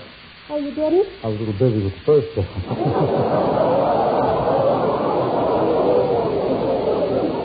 Well, I think it's indecent. I wouldn't be seen wearing so little. You got a lot more to cover than Lamore. Archie, I have a lovely figure. Last week, Mr. Crosby's father's eyes nearly popped out. Oh, you met Dad, huh? Yeah, and he certainly was fine looking for a man of 40. Did you hit me with that again? What was that? He told me he was 40 years old. 20 years ago, yeah. I bet you it was a lie about his etchings, too. What did you do to my... Look, Miss Duffy, would you mind answering the phone? What does he mean? Now, look, Benny, I want to talk a little business to you. All right. How long have you been on that radio show of yours? Around 15 years. 15 years. Then you're in a rut. Now, look, leave us be case. What are we going to do? Case. How would you like to buy a half interest in Duffy? Buy half of this place? Actually, I already own 2 stables. Dang, are you calling this place a stable? I was only kidding. Sorry. Oh, well, that's different. Ain't been a horse in here for years. Now, look, man. As a restaurant, man. But I really don't know anything about the restaurant business. Well, you don't have to. When you buy half the Duffy, you buy half of me. Half of you? You said there hasn't been a horse in here in years? No. You see, Ben, I'm included in Duffy's half of the deal, and I'm a fixture here, what they call the lock stock. What about the barrel? That's Mrs. Duffy. Now, Ben, with the floor show that I got in mind... Excuse me, man. Hello? Hello, Duffy. Yeah, he's here. Huh? I just told him about it. Okay, bring the other half of the barrel. Okay. Hello, Mr. Duffy. Well, I haven't met you, but I've seen your picture in the window, and in my... What'd you say? Do I think you look like Hope? No, I think you look a little more like Sadie. What'd you say? A half interest in your place. Well, I'm half interested.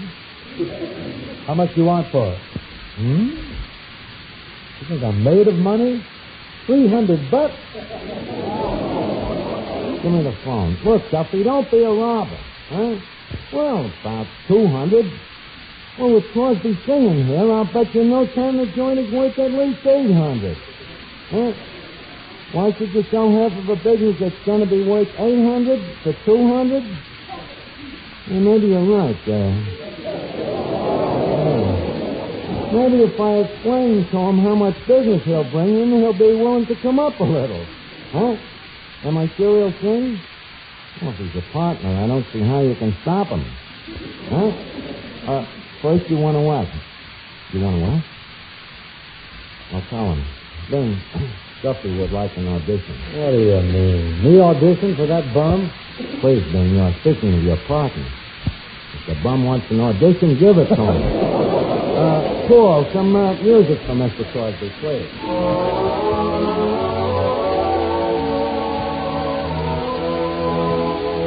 How sweet you are, how sweet you are, how dear your tenderly smiling face. Today's all bitter and gray and grim. Tonight, when even the stars are dim, how sweet to know my heart can glow from just the warmth of your sweet embrace. The world's a lovelier world by far when I remember how sweet you are.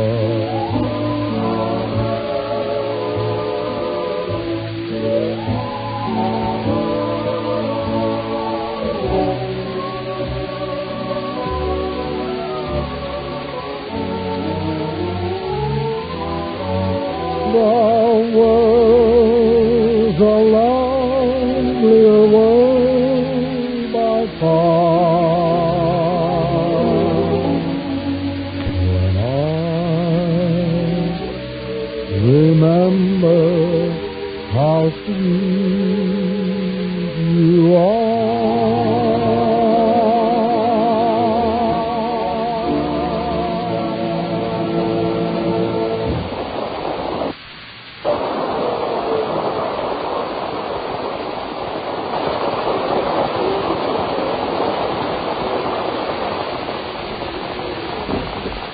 Hello, Duffy. What'd you think of him?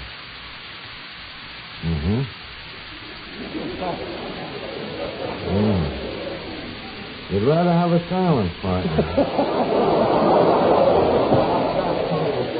Well, look, Duffy, give him another chance. I'll listen to him once more on this floor show that I wrote. Huh? Okay, Duffy. Did I hear you say that you wrote a floor show? Yep, thing, and if Duffy likes it, you're in. Now, how do I get out? Say, Mr. Crosby, you look sort of pale. There are 7 of you Crosbys, aren't there? Well, maybe you're the one. The one what? The one person out of every 7 who this time of year usually suffers from a cold. You know, Bing, if you had one more brother, we might have stopped him dead. Yeah, but how then would we know what to do about that cold? So proceed with the good word, my good man. Well, thank you, Mr. Crosby. If cold symptoms are making you miserable, ladies and gentlemen, your nose is stuffed up and there's that aching feeling in your muscles, the good word is Minute Rub. To help get relief quickly and easily, simply massage Minute Rub, modern chest rub, on your back and chest. Yes, that's all you do. And soon, in fact, even before you finish, you'll feel a comforting sensation of warmth as Minute Rub gets to work, begins to soothe the discomfort and tightness caused by your cold. And at the same time, Minute Rub's active menthol vapors help relieve that congested feeling in your nose and throat. No need to worry about Minute Rub harming your clothes or linens. It's greaseless and it's stainless, too.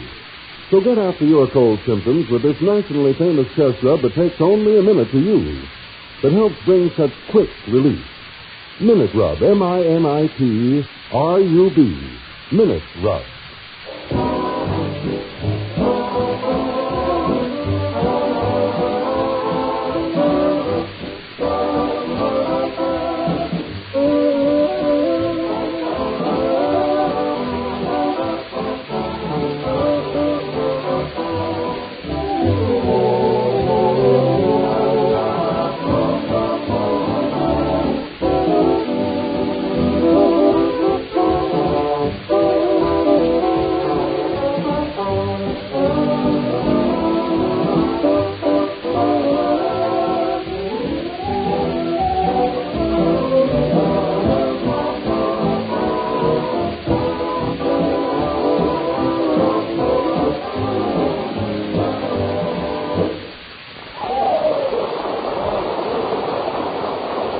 everybody. Now we're going to start the floor show. Miss Duffy, Finnegan, you got your part?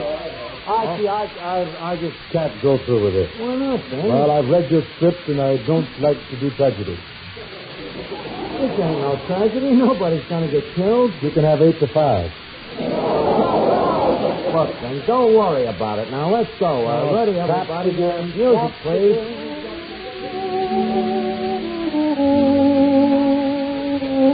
Good evening, ladies and gentlemen, and welcome to the Old Duffy Music Hall. This is your announcer, Ken Archie.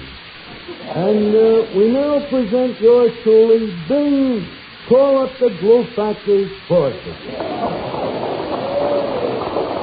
Now, take it, Bing, and stick to the script. Greetings and salutations to the Old Duffy Music Hall, where we gather to. Archie, is that the end of the sentence? Of course. Wouldn't think of splitting up an incentive.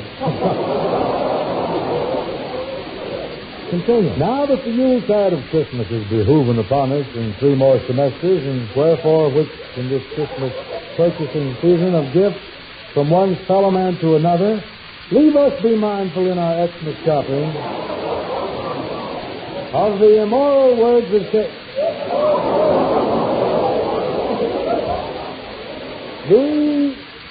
Oh, actually, I can't handle it. Can't do it. Go ahead, read it. The quality of Macy's is not strained.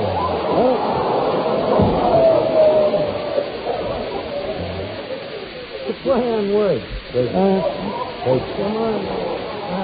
Let's go on with the show now. Good evening, Bing. Well, if it ain't our comedian. Hello, Turkey. Turkey. Say, Archie, shouldn't this be Yuki? Take a look at him. Hello, Turkey.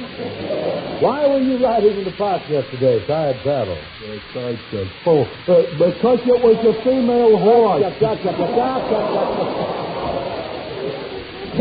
Hello, Duffy. You didn't get that joke? Well, it don't make no difference, Duffy. Any joke about Bing's horses is a belly laugh. Why? I don't know. Maybe on account of they run on their bellies. Okay, Duffy. On with the show. Hey, Ben. Yes, Turkey. You got 4 sons, don't you? Yes. And Eddie Santa's got 5 daughters. Indeed. So why don't you have your 4 sons marry Santa's 5 daughters? But, Gertie, there would be one girl left over. Well, somebody's got to take care of Jessel's mother. Great dialogue, huh, Bing? I said great dialogue, huh, Bing? We now stop for station indemnification. Ready? Okay, Bing, take it. Well, once again, we're back in the good old Duffy Music Hall, the year 1912. Maybe perhaps you remember. The horse car had just replaced the cotton gin. Teddy Roosevelt had just climbed up Sam Wam's hill. And ladies' fashions were changing, too. The wedgie was fast replacing the bustle. You better take the coffee. Okay. Yes, in 1912, people in the street were singing an old ballad, which went down the old dark road. So you'll never find out where it is by looking at the map. Looking on the map. With a little investigation, you'll discover perhaps that this old edition out of place is just a proposition called the old dark road. The old dark road. Oh, yeah, the old rock road. How well I remember it. Takes me right back to good old North Virginia. The good old What memories? Magnolia blossoms scorching in the moonlight. Little verandas running around the house. Yes, there were 12 of us little chickens. Yes, I remember. Grandfather sitting rocking on his old family retainer. Yes, drinking them mint junipers. Ah, the South. Take it, Ben. Ah, the South. How well I remember my mammy and pappy. Sitting by the old gin and spitting cotton.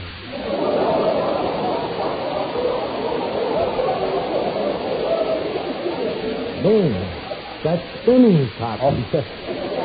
Mammy and Pappy spinning cotton. Mammy did the woof and Pappy did the woof. And there they sat. Mammy all woof and Pappy all woof. And then there was my little southern belle, Scarlett O'Duffy. Hello, Jack. Hello, Scarlett. You ready yet? I'm all set. Got my bags really up? You bet. Come, Pat. But I ain't up. You have a crumb, Pat. Now I'm set. Well, let's go. Come here yet. Da-da-da-dum-dum-dum. Nice modulation. Oh, good. Should have modulated them trumpet players. Bing, I'll bet you never had no stuff like that on your program, huh? No, a leopard gets better spots than this.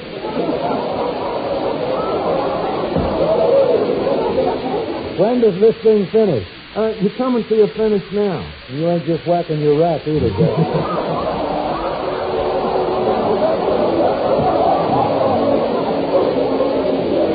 And now we close the old Duffy Music Hall as the soft swell swoop of the horizon greets the dusk of a new equinox. Wait for me and the blue of her eyes meets the gold. Hello, Duffy. How'd you like it? Cupid, huh? Well, Duffy, is it my fault if Crosby can't act? Well, how about the deal? Huh? Has he got the money with him? Probably. Why? Tell him what? Duffy, I think it would be nicer if I told him to buy war bonds with it.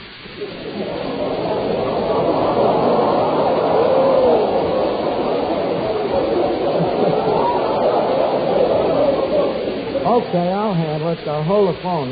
Ben. Yeah? Ben, you see, Duffy's kind of attached to this place. Oh, you mean the deal is off? Yeah. I see. Now look what you did, Duffy. This is the first time I was ever kissed by a crooner.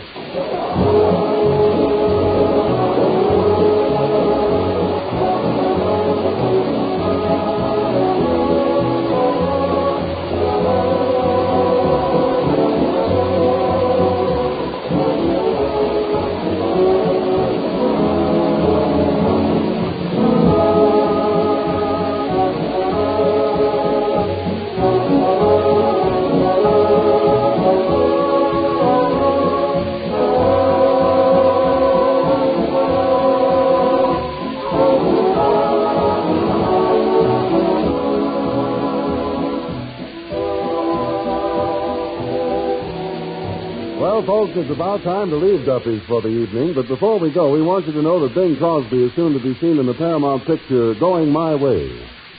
Righto, Bing. Let's all meet here again next week when our guests will be Dinah Shore and Joan Davis. And in the meantime, if you have a cold, remember Minute Rub. If you need a laxative, remember Saloperidol. And if you have a half hour next Tuesday evening at this same time, remember... Duffy's where the late May Street House of the man's mistaken. Yeah, Duffy, that's right. Next week, Dinah Shore and Joan Davis. Yeah, Duffy. Bride and Grim. Yeah. So long.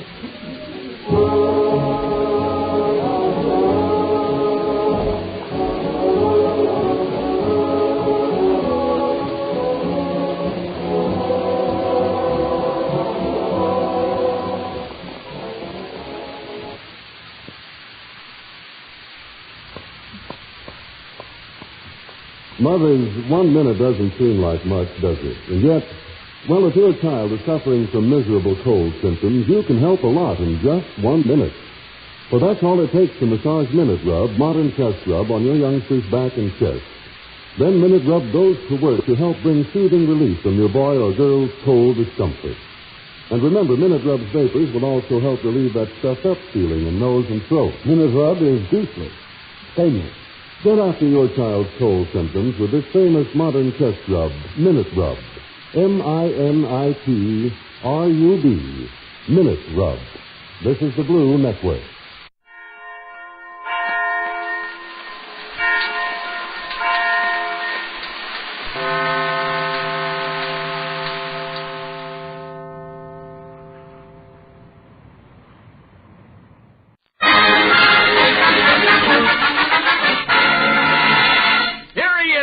Brooks. You first saw him on the screen as the Brooklyn Marine in Wake Island. Soon he'll hand you a wallop as the first mate in 2 years before the mast. He's Hollywood's magnificent mug. Go on, call me names. But remember what Shakespeare said. He who steals my purse steals cash, but he who steals my brain steals trash. No, that don't sound right. The American Meat Institute presents William Bendix in The Life of Riley.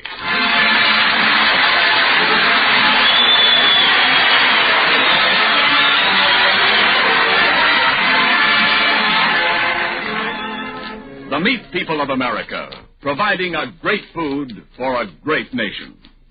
If all the farmers, ranchers, and livestock men who raise meat animals were counted off by Army figures, you'd have 334 divisions of 15,000 men each, because there are around 5 million stock raisers in this country. And isn't the work they're doing pretty much of a fighting job, America, for a nation at war? And now, on behalf of all those engaged in supplying meat to the nation, the American Meat Institute presents The Life of Riley.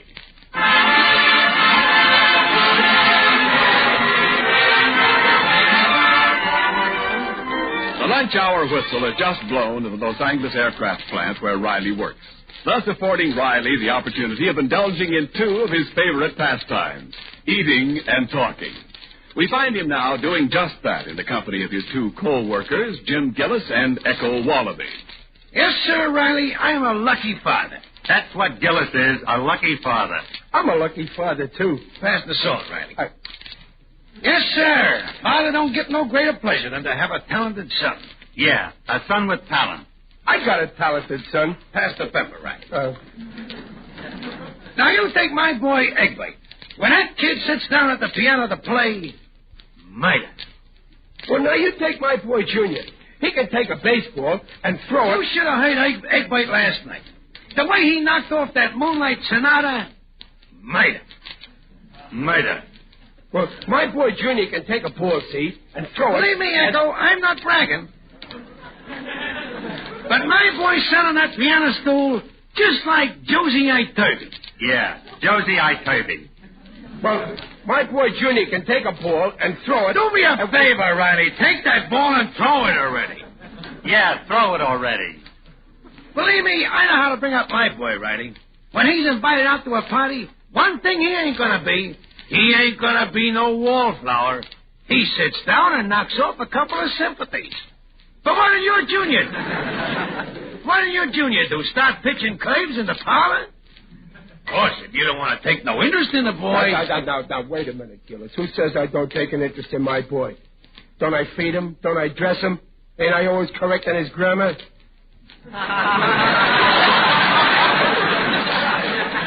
Well, that ain't enough. The law says you gotta do that. That's what the law says. It's the duty of a father to try to give his kid a little culture. Otherwise, you're letting the boy down. Riley, you're wrecking his life. Listen, Echo, it's bad enough you repeat everything Gillis says, but don't improve on it. But, gee, Gillis, I never looked at it like that. I wouldn't want to let my boy down while I'm bringing him up. Well, then teach Junior music, like I did Egbert. Why, he's only been studying 6 months, and next Thursday he's auditioning for a scholarship at the Springle School of Music, Pico Boulevard branch. A scholarship? Does Egbert play that good? Sure. But this scholarship ain't for how good you play. It's how much promise the kid shows. Music appreciation. Gillis, there's something in what you say. You know what? I'm renting a piano on my way home from work.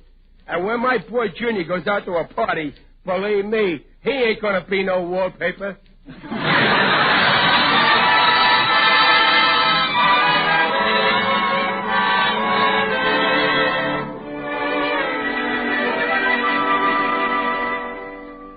Junior, remember I told you if you were a good boy and did your homework and helped your mother and didn't fight with your sister, I'd get you something nice? Well, I did. Oh, boy, Pop. What is it? A football? No. It's something bigger. Something you always wanted. Give me a hint. Well, it's about this high, and it's got pedals. Oh, boy, a bicycle. No, but you're getting warm. Oh, come on, Pop, tell me. Okay, come on, I'll show it to you. You're going to love this. Huh? There it is. A piano? Yes, sir. Junior, you're going to take piano lessons. But, Pop, you just said I was a good boy. You're growing up, Junior. You got to think of the future. I want you to be talented like other boys, like Edward Gillis, so I can be proud of you. But, Pop... Oh, boy, I wish I had a chance like this when I was a kid. The nearest I ever got to a piano was when I helped my father move one. Can't you see, Sonny? I'm trying to give you a little culture. Oh, I don't want culture, Pop. I want to be like you.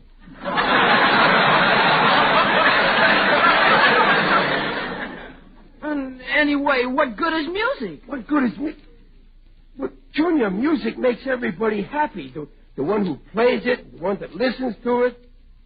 Someday you'll be sitting at that piano playing the Moonlight Sonata. Oh, Junior, this is going to make your mother and me very happy. Well, okay, Pop. I'll take lessons. Yeah. But I'll start next week. Well, why can't you start right away? Well, 'cause I'm busy all this week. I got something important to do. What? Well, I knew it. You're just stalling. Listen, Junior, up to now I've been talking to you man to man. But now I see I'll have to reason with you. I paid Professor Minetti $30 in advance to give you lessons. He'll be here at 7 o'clock to give you your first lesson. And you'll be here. But, Papa, I can't. That's no use talking.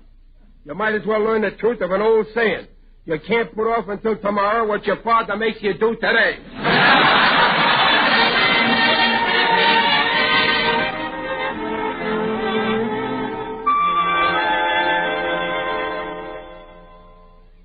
I gotta go, Mr. Riley. You boy, Junior, he's still not here. Already I'm away to 30 minutes, and you wait to 30 minutes. That's an hour, all shot. Well, I don't know why he ain't here, Professor Minetti. I told him about the lesson.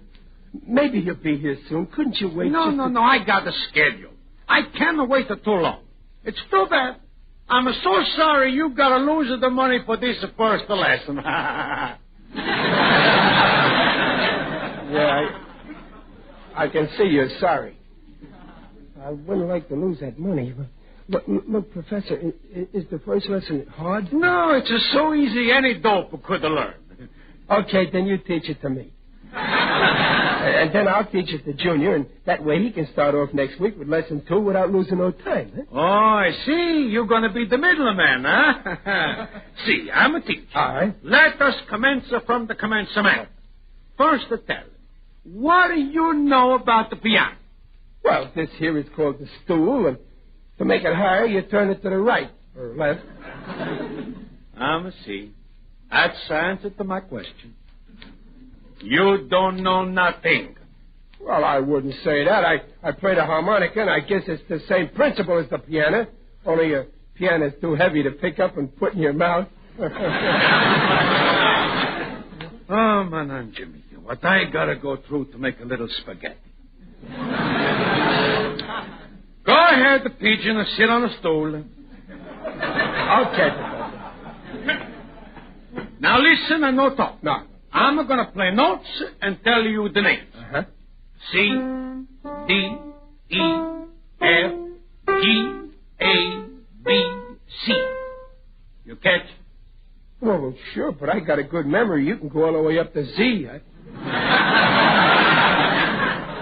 Mr. Riley, there's no Z in the piano. Why? There's no Y either. Oh. And there's no O. Please, let me teach. Please let me teach. Well, all right. Listen. C, a D, E, F, a G, A, a B, a C, C, a B, a A, a G, a F, a E, a D, a C. Now you try. All right, just move over. C, D, E, G. Wait, you miss F. Don't get excited. I'll get it on my way back.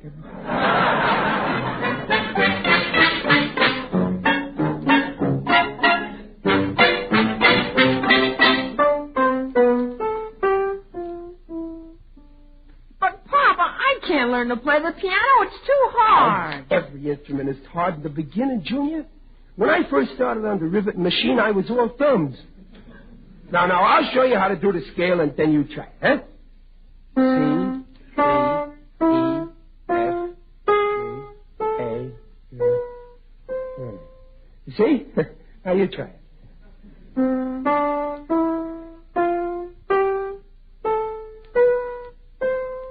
No. You got it all wrong. It goes like this.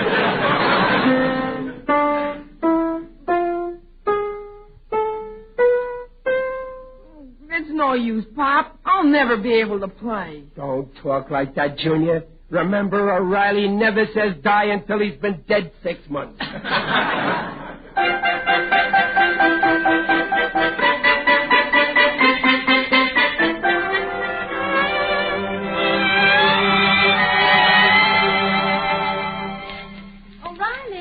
Junior. Dumpling. Junior's just gone into practice. We mustn't make no noise. So you finally got him to practice after 5 days of arguing. Well, sure. I found out that when I watched him, it made him subconscious. So now I'm leaving him alone. You see, Peg, you got to know how to handle a boy. Let's sit in the kitchen. Listen.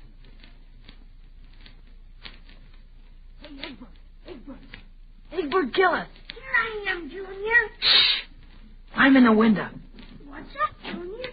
Why'd you phone me to come over? Listen, Egbert, you want to play on my football team, don't you? Do I? Gee. What do I have to do? Oh, just sit down at the piano and practice scales for me. I got something very important to do. What, Junior? Never mind what. I'll be back in an hour. But your father, I made him promise not to come in. Then I got the door locked. You'll think it's me if you don't practice too good. Start playing. I'll be back soon. Okay, Junior. But don't leave me here too long.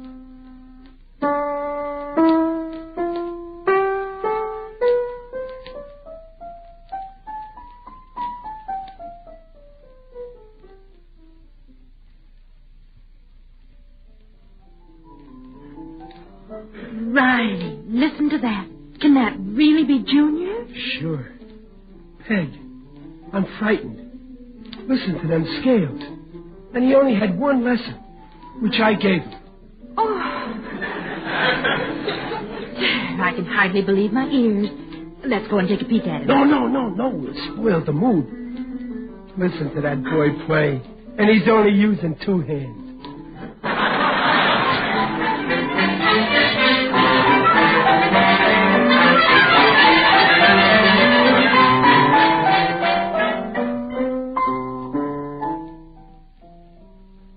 Okay, Egbert, I'm back. Junior, can I stop playing now? Yeah, that's enough. Did my father? No one came in. That's swell. Junior. My pop, quick, beat it out the window. Okay, Junior. Junior, could we please come in, please? I'll unlock the door, Pop. Junior, I'm so proud of you. I don't... Oh, Pop, don't kiss me. Oh, excuse me. I guess I'm a little excited, Junior. Have a cigar. I mean, here's a nickel, Junior. Junior, it was wonderful. Play some more for us. Yeah, go on, Junior. We didn't hear so good in the kitchen. Here. Well, you see, my wrists are a little tired. Oh, well, then don't you play another note. I don't want your hands to get a Charlie horse. Oh, I think I'll go get a sandwich. Oh, sure. Anything you want. Get 2 sandwiches. Oh, Junior. Yes, Pop? Oh, be careful. Don't get your fingers caught in the icebox. Oh, he's a swell kid. And you said I wouldn't get him to practice. Why, a few lessons more, Peg, I just got a brainwave. What, dear? They're giving a scholarship contest at Miss Pringle's music school tomorrow. Well, I'm going to enter Junior. I'll show that wise guy Jim Gillis the kind of a boy I got. But Junior's only had 1 lesson. Yeah, but that ain't the point. It's how much promise he shows. Now, listen. We won't even tell Junior that he's in the contest until I actually get him down to the music school. And then what a surprise somebody's going to get.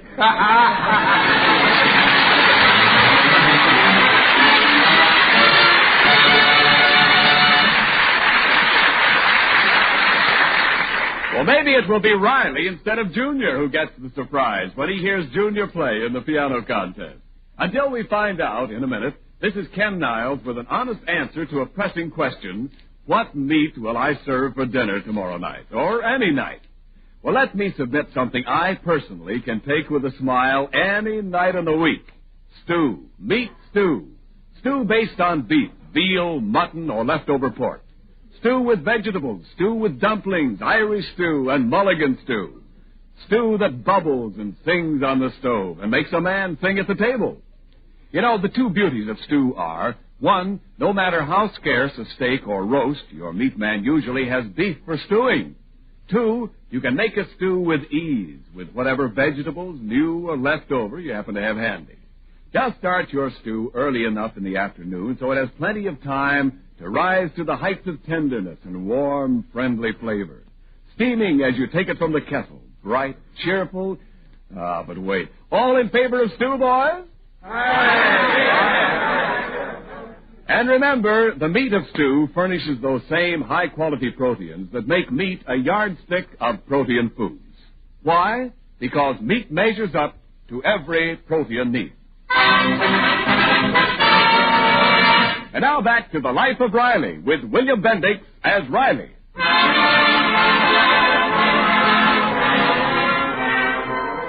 Well, without telling Junior about it, Riley has entered his boy in a piano scholarship contest on the strength of hearing him practice scales after only one lesson.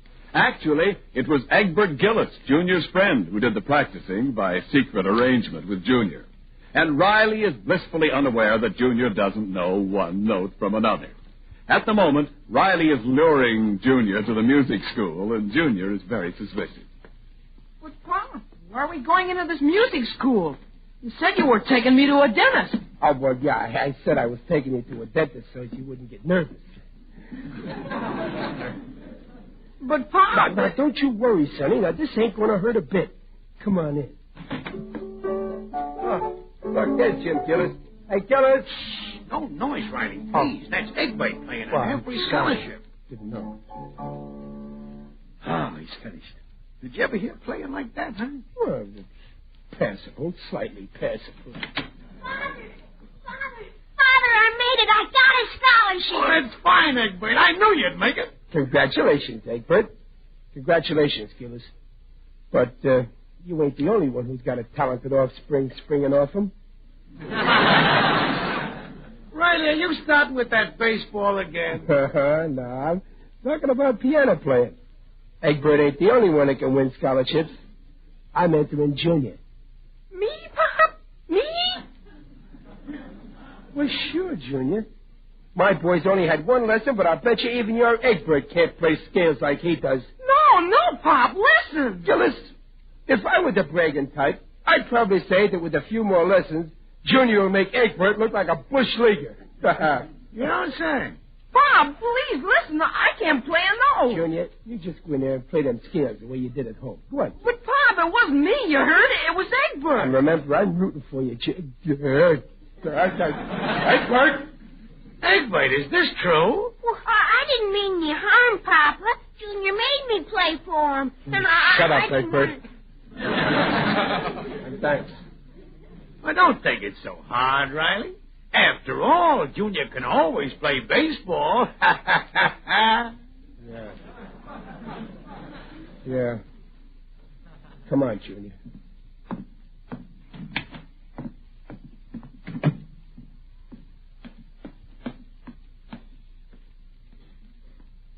Pop. Pop. Pop, why don't you say something? There's nothing to say, Junior. I just made a mistake, that's all. Gee, I didn't think... I'm sorry. I guess maybe Jim Gillis is a better father than I am, so... That's why his son plays square with him. Pop, I didn't mean to let you down. Honest, I didn't. I wanted to take lessons. I wanted to practice, but this week I had something important I had to do. Oh, you're starting that over again, huh? Well, it's true, Pop. Well, what'd you have to do? Well, you see, I can't tell you, Pop. You wouldn't understand. I guess I wouldn't. I was fool enough to think that someday I'd walk into the lobby at Carnegie Hall and see a bust of your fingers.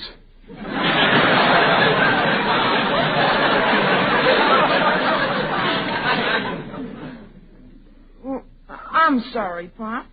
Junior, I'm still your father. Nothing can change that. But from now on, our relationship will be strictly business. I ain't giving you an allowance no more. You can get it from your mother. Okay, Pop. I'll give it to her. If you don't mind, I'd rather walk home alone. Okay, Pop. I'll go. Junior, be careful how you cross the street. Is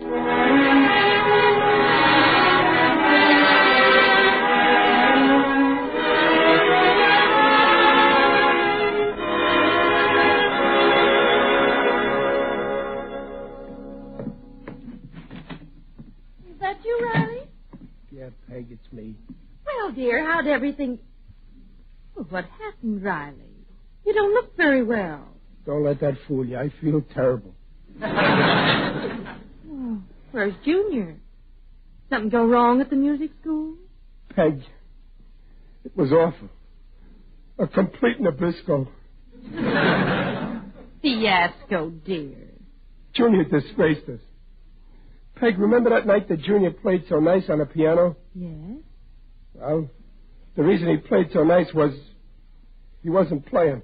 But I heard him. He framed Jim Gillis's kid to play for him. He cheated us, Peg. Well, if Junior told us a lie, a fib, he must have had a good reason. Yeah, that's just like you, Dumpling. You always look at the bright side, especially when it's shady.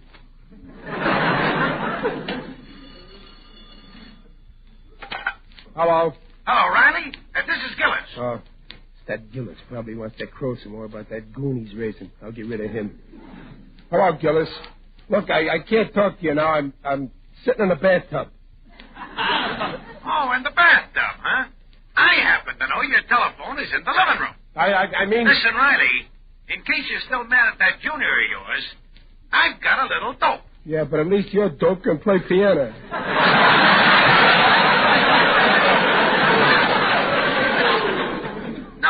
No. I mean, I know why your boy done what he done. Why he got my kid to sit in for him and practice. Yeah? Why, Gillis? Well, Egbert says your Junior's been working in the post office during the rush hour every afternoon to get some extra dough. Well, what for? Don't I give him 40 cents a week? Yeah, but Junior had to raise $3 by yesterday so he could buy a stylish birthday present for some little dame he's in love with. My boy Junior says Junior's crazy about this guy. Oh. Peg, there's a girl in Junior's life. Oh, really? Oh, Peg, I don't see what's funny about that. Well, thanks, Gillis. I figured it's my duty as a friend to keep you as posted on what your kid's doing. Naturally, with my kid, I got no problems. I bring him up to respect me Goodbye, and to Gillis. listen to what... Peg, let's face it. I'm a failure as a father. We got a boy who'd rather hang around with a girl than practice the piano.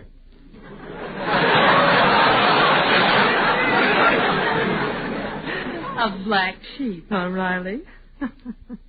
13 years old, and all he thinks about is girls. Riley, do you remember when you were 13? Yeah. Did you ever think about girls? Did you say 12 or 13? Well, anyway, it ain't exactly as having a crush on a girl. It's playing tricks and back of my back. Riley, Junior's coming up the walk now. You have a nice talk with him. I'm all done talking to him. This time I'm letting him do the talking. But... He don't know I know the truth, so when he's all through with some new fairy story, then I'm going to really let him have it. No, here he is. Now, don't lose your temper. All right. Hello, Junior. Your father wants to talk to you. Yeah? Hello, Pop. Good evening, Chester.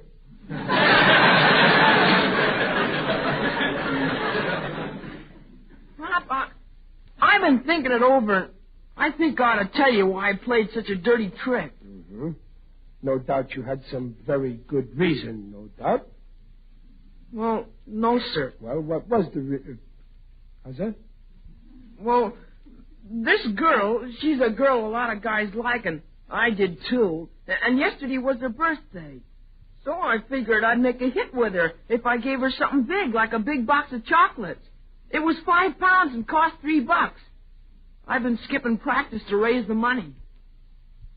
Junior, let me give you some advice about girls of the opposite sex.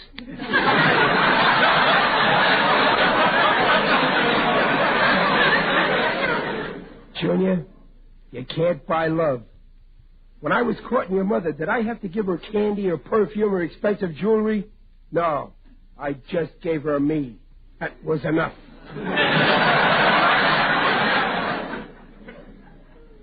You're right, Pop. When I gave her the candy, she took it and went off driving with Skinny Hooper. The last I saw him, she was stuffing my chocolates in his mouth. Well, cheer up, Junior. Maybe they were stale. It'll never happen again, Pop. I'm through with women. Well, don't make no definite decisions on that. They may not be through with you.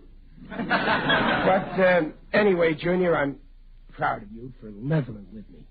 Well, that's okay, Pop. And listen, Pop. Yeah? I'm going to practice piano every day now, starting today. Atta boy. And you know something, Junior? If you practice hard, one of these days you're going to play just as good as that great Irish pianist, Paddy Ruski.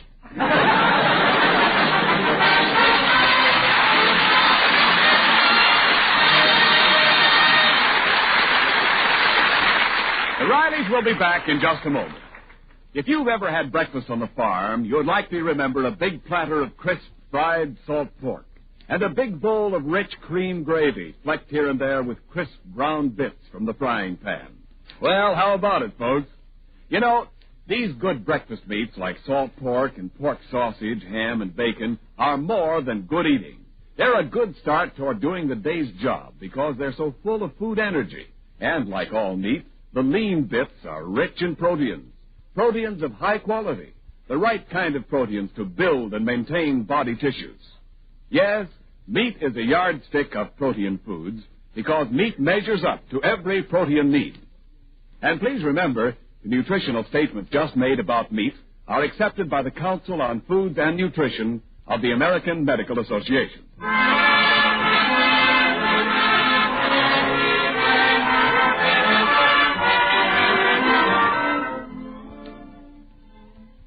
Did you call me, Riley? Yeah, Dumpling. Come on in, sit down. Me and Junior here, we're going to play a duet on the piano. Me on this here harmonica and Junior on the piano. Are you ready, Junior?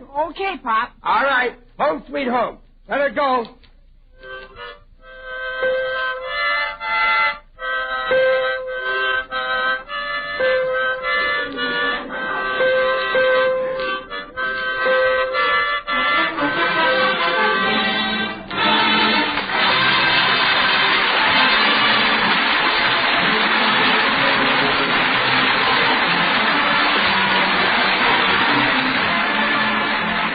Next week, Riley gets in another hilarious problem when he tries to help Junior with his algebra homework and practically wrecks the school system. So follow The Life of Riley, starring William Bendix and sponsored by the American Meat Institute, next week at this very same time. William Bendix appears by arrangement with Hal Roach. The Life of Riley was directed by Don Bernard with music by Lou Kozloff and came to you from Hollywood. This is Ken Niles saying, see you next week. This is the Blue Network. 7:30 KECA, Los Angeles. Transcribed.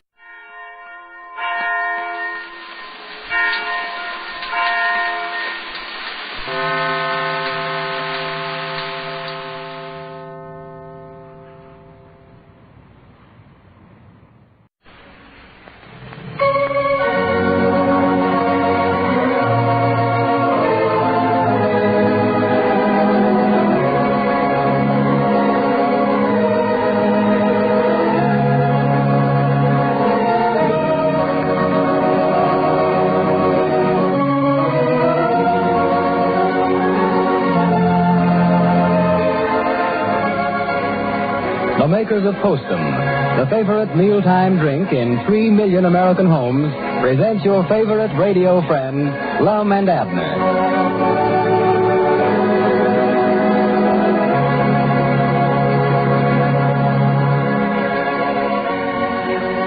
Does this sound familiar? Say, if you had my indigestion, you'd be grouchy, too. And if you've ever had indigestion, you know how bad-tempered it can make you. But did you ever stop to think that the cause of your indigestion may be coffee? Although a great many people can drink coffee without ill effects, many others should never touch it. If you are one of these, switch to Postum, for Postum contains no caffeine, no stimulant of any kind. It's made of whole wheat and bran, skillfully roasted and slightly sweetened. And you've never tasted such a delicious, mellow flavor, full-bodied and satisfying. A flavor that has made Postum the favorite mealtime drink in 3 million American homes. So if coffee upsets your digestion, get Postum from your grocer tomorrow. Drink it instead of coffee and see if your digestion isn't better. See if you don't feel better all around.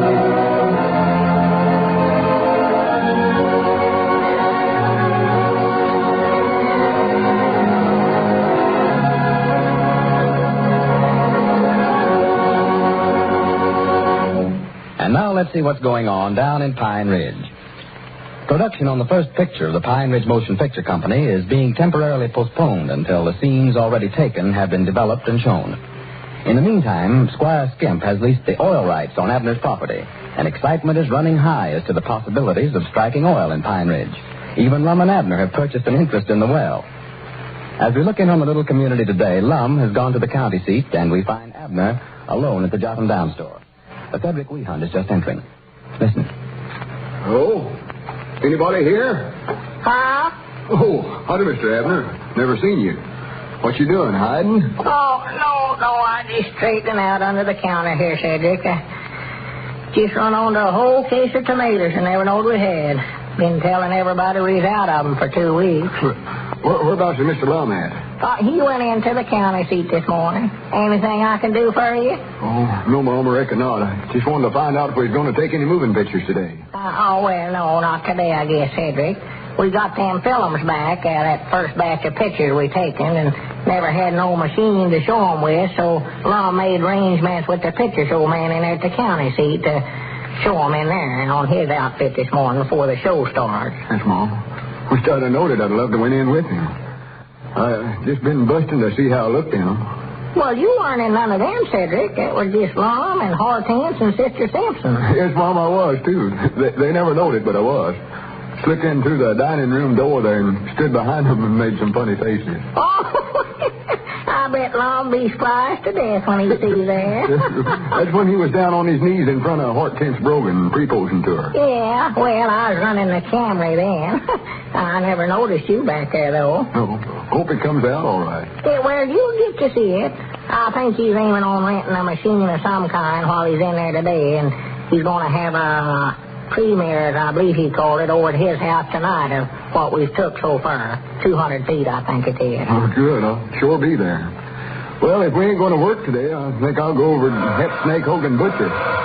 Told him I would if I never had to act, you know. Wait a minute, Cedric. I believe that's all right. Might be somebody wanting something delivered. If it is, I'd love to get you to take it over there to him for me. Yes, Mom, I'll take you. Oh, me. Hello, Jot 'em Down store. Huh? Oh, hello, Elizabeth. She's woman. Well, honey, I can't leave the store now. Lum ain't here. What's the matter? Uh-huh. Well, I can't make them stop. I told you I'd give Squire a lease on the land over there. There, huh? Well, yeah, you can stop them from chomping down your flower beds, but we can't keep them from building one of them aisle derricks there if they want to. Cedric, get your hand out of that candy. Oh, I was just sampling some of this new kind you got here. See if it's any count. What's that, Elizabeth? Be quiet, Cedric. Well, honey, there ain't nothing we can do about it, though. Oh, it ain't nothing to hurt you. Why, no. I never heard of one of them exploding. Well, quick as Lum gets back, I'll come on over there. All right, honey. Yes, Elizabeth, yes. All right. Uh-huh. Yes, Mom. All right, honey. All right. Goodbye. Swan, I do believe that woman of mine gets nervouser and high-stronger every day. She's scared to death because they're aiming on drilling an owl well there in the side yard. Well, I don't much blame her, Mr. Abner. I'm sort of scared of them things myself. Oh, well, it ain't nothing to be scared of. I know what's caused it. It's every bit Pearl's fault. Pearl's fault? Yeah, she's talked her mama into it, I know. She read in one of them school books of hers that there's a far in the middle of the world, and they're feared that they'll drill into it over there. That's what's the matter. Far in the middle of the world? Yeah, that's what she says. Says that's what causes these here volcanoes, that larvae or whatever it is that runs out of them. Says it's just melted rock, so it is. Elizabeth feared we'll have one right there in the yard. Well, I don't blame her for being scared of them, then. I never knowed that myself. Oh, well, I don't put no dependence in such talk as that. That's what an educator will do for a young'un. Put a bunch of nonsense in her head that'll just worm to death. Them rocks get plumb melted, huh? Yeah, according to her they do. It'll spout out of there just like a spring of water if they was to hit it, she said. I do know. Well, I wouldn't let them build no oil well over there then if I was you. Well, I can't help it, Cedric. That's just what I told Elizabeth. Squire's got a lease on the ground.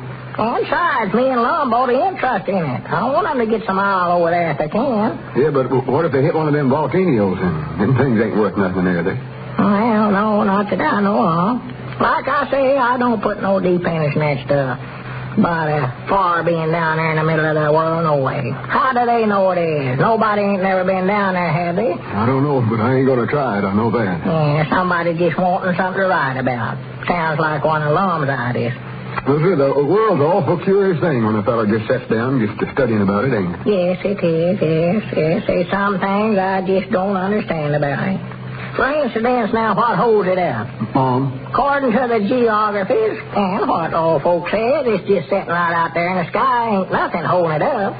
Bound to be something holding it. No, not according to what they say. It ain't said. Well, Frank Foster's got a calendar over there at the film station showing some man holding it up. At least, I think it was a man. Looked sort of like it. Awful big muscles on him. Uh-huh. Name was At Last, I think.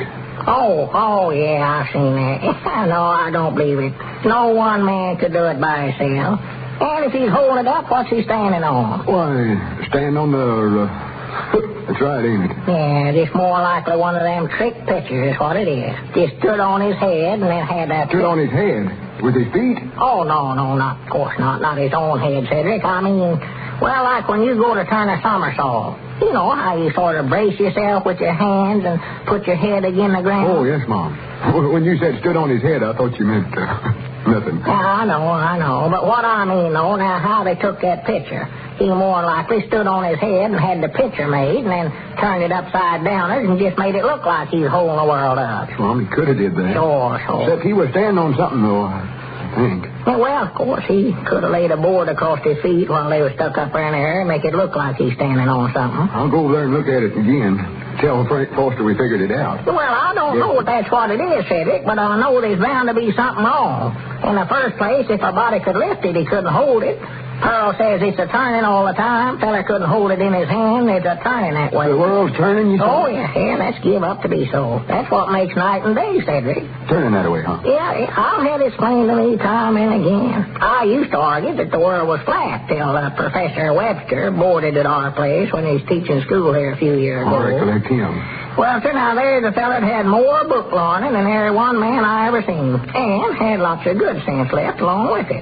Oh, he had a diploma. He showed he'd graduated from something or other. Well, I've always heard of that about the world around, but sure don't look it, does it? No. Just some things the body's got to take their word for, I reckon. These great scientifics has got it all figured out, and I ain't going to sit up and argue against a whole passel of them. We'll see how in the world they ever thought of it in the first place, though. Well, I don't either. But now, the way Professor Webster explained it to me, I wished he was here.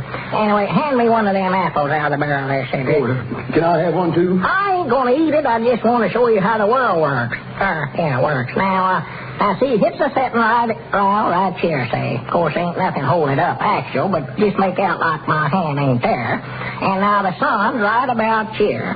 Hold another apple right there. Stand still, see, and then the world moves around it, sort of like this.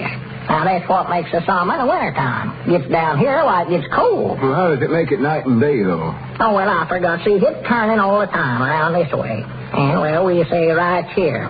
Now, it's turned towards the sun here, but tonight we'll be down underneath here. And the sun can't shine on us because we're clean on the other side of the world. Well, how do we stay on there, though? Stay on where? Well, looks like if we're hanging on down there, we'd fall also. Well, it does, but either a magnet or something in the middle of the world, I reckon, hold us on there. I wish Professor Webster was here. Yonder comes Mr. Lum back already. Oh, well, good. We'll get him to explain to you about how it all works, Cedric. He knows good. Well, I want to find out about that. I don't want to fall off something. I ain't trying. Ain't no danger there. Got myself in bed. I don't reckon you, doggies. I never had thought about that. Well, howdy, Mr. Lum. Come in, Lum. How was the picture? Don't talk to me about that picture. What's the matter? Didn't you see it? Yeah, I seen it. My grannies, it just looks like if it ain't 6 of one thing, it's a whole dozen of something else. It's the worst thing I ever seen. What, didn't your voice sound right or nothing? Sound right? That's the trouble. That outfit out there in Hollywood sold us a silent movie camera. I never knowed it till I seen them films a while ago. Well, I'll be dead blamed. I doggies, you was right, Cedric. This is a curious world, ain't it? Well, we imagine the old fellows will have a little trouble selling silent pictures these days. Every mother has heard this plaintive wail. Ah, gee, Mother, do I have to drink my milk? And every mother knows how hard it often is to get children to drink the full quart of milk they should have every day. Some mothers threaten, scold, or bribe. But wise mothers serve Postum, made with milk. Children love Postum, love its grand, grown-up look, love the delightful, full-bodied flavor of this delicious cereal beverage. They can drink all they want of it, too. For being simply whole wheat and bran, skillfully roasted and slightly sweetened, Postum contains nothing that could cause sleeplessness, indigestion, or nervousness. And unlike rich, sweet drinks, it cannot take away a child's appetite for solid foods. Get Postum from your grocer tomorrow. Serve your child a cup of steaming hot Postum made with milk and see if it doesn't make milk a treat he'll look forward to.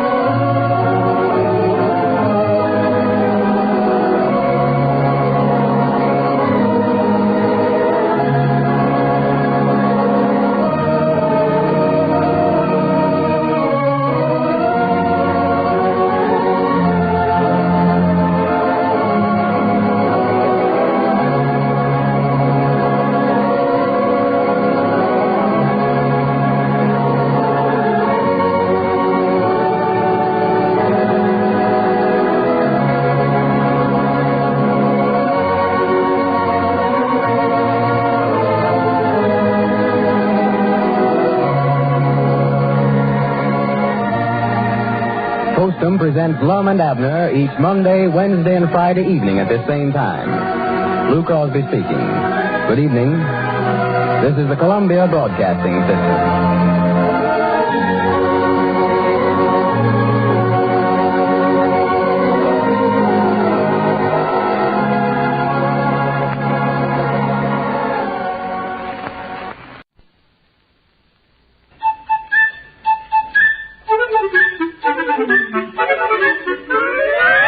Good evening. The makers of the new Rinso bring you the Amos and Andy Show with their guest tonight, the celebrated pianist and conductor, Mr. Hosea Turby.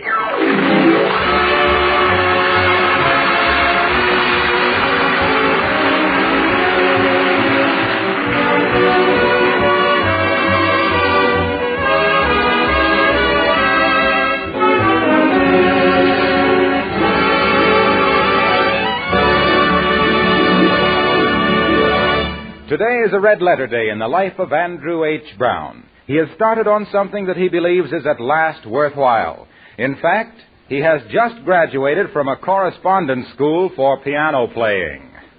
At the moment, he is in his office receiving the blessings of the Kingfish.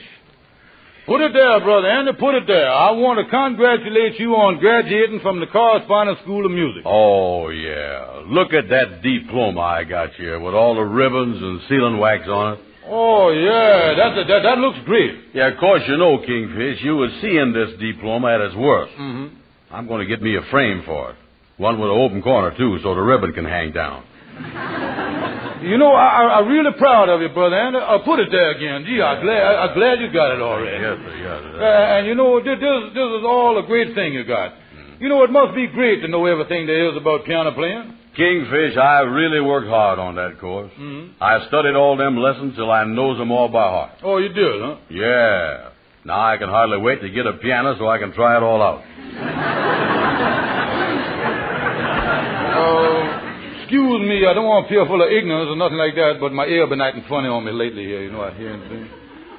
Did you say that you was a graduated piano player and you still ain't touched the piano? Yeah, well, what's wrong with that? After all, you don't have to be a baby to be a baby doctor. No, you're right. You don't have to be dead to be no undertaker. Yeah, I guess you're right. I guess I'm just a little old-fashioned. For some reason, I still like a piano player that plays the piano. Oh, listen here. That's just a waste of time. But you see, Kingfish, the reason that I done took this course is so that I can give piano lessons to other people myself. Oh, I get it. You're going to be a teacher. Right. And I got a gold mine right here. Now, wait a minute. Look here now, brother. And look here. I as your pal. Now, how about taking me in as your partner? Now, don't forget, I know a little about piano playing myself. Yeah, well, that ain't a bad idea. All right, we'll work together. Oh, great. Put it there. Yeah, you know, this is going to be great. Oh, yeah, this will be the highest class school in the world. Each one of us will be a specialist. Mm-hmm. I'll learn them the white keys, and you learn them the black keys.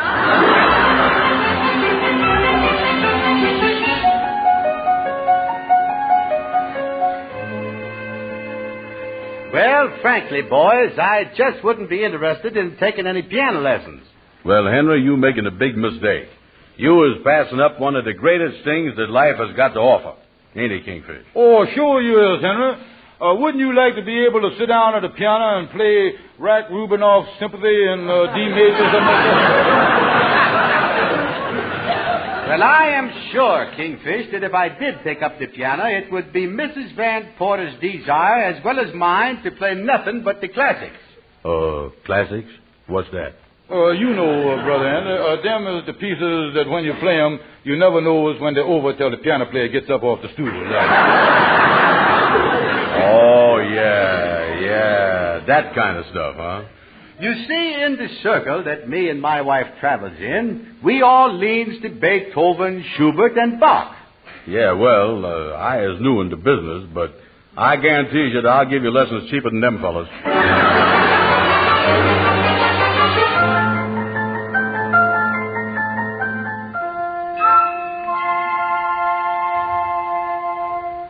Now, don't get the idea that we is pushing you into these piano lessons, because we can get all the pupils we want. Yeah, that's right. We just trying to do you a favor.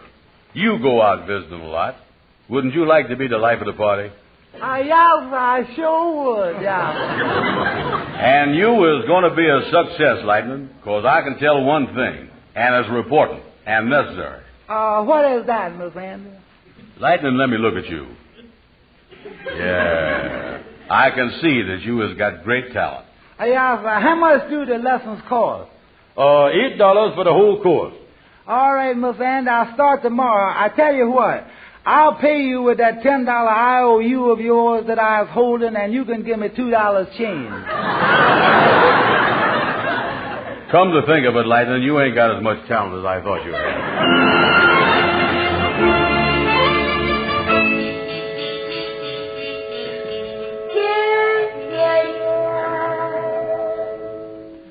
So what do you think of the proposition, Brother Crawford? Andy, I do not want to take any piano lessons, particularly from you. You don't even look like a piano teacher. Brother Crawford, ability is never on the surface. Underneath them dirty hands of Anders is a world of talent. All I can say is that if I were to take piano lessons, you two would be the last ones in the world that I would take from. Now, look here, Brother Crawford. We've been insulted enough. Yeah, we can't take an awful lot more. Well, don't stand there at the door, then. I am not interested. The whole thing is ridiculous. Your teaching piano playing is setting the music world back 10 years. That settles it. That is final. We'll give you one more chance. I don't want another chance. Now, as I have said, I'm a very busy man. Come on, Kingfish. I got an idea that Brother Crawford ain't interested. Well, now get out of here. Well, let's go over to see Amos. I know he's home because he got an appointment with Fred Gwendell to talk to him about our Christmas charity affair. Amos is chairman this year, you know.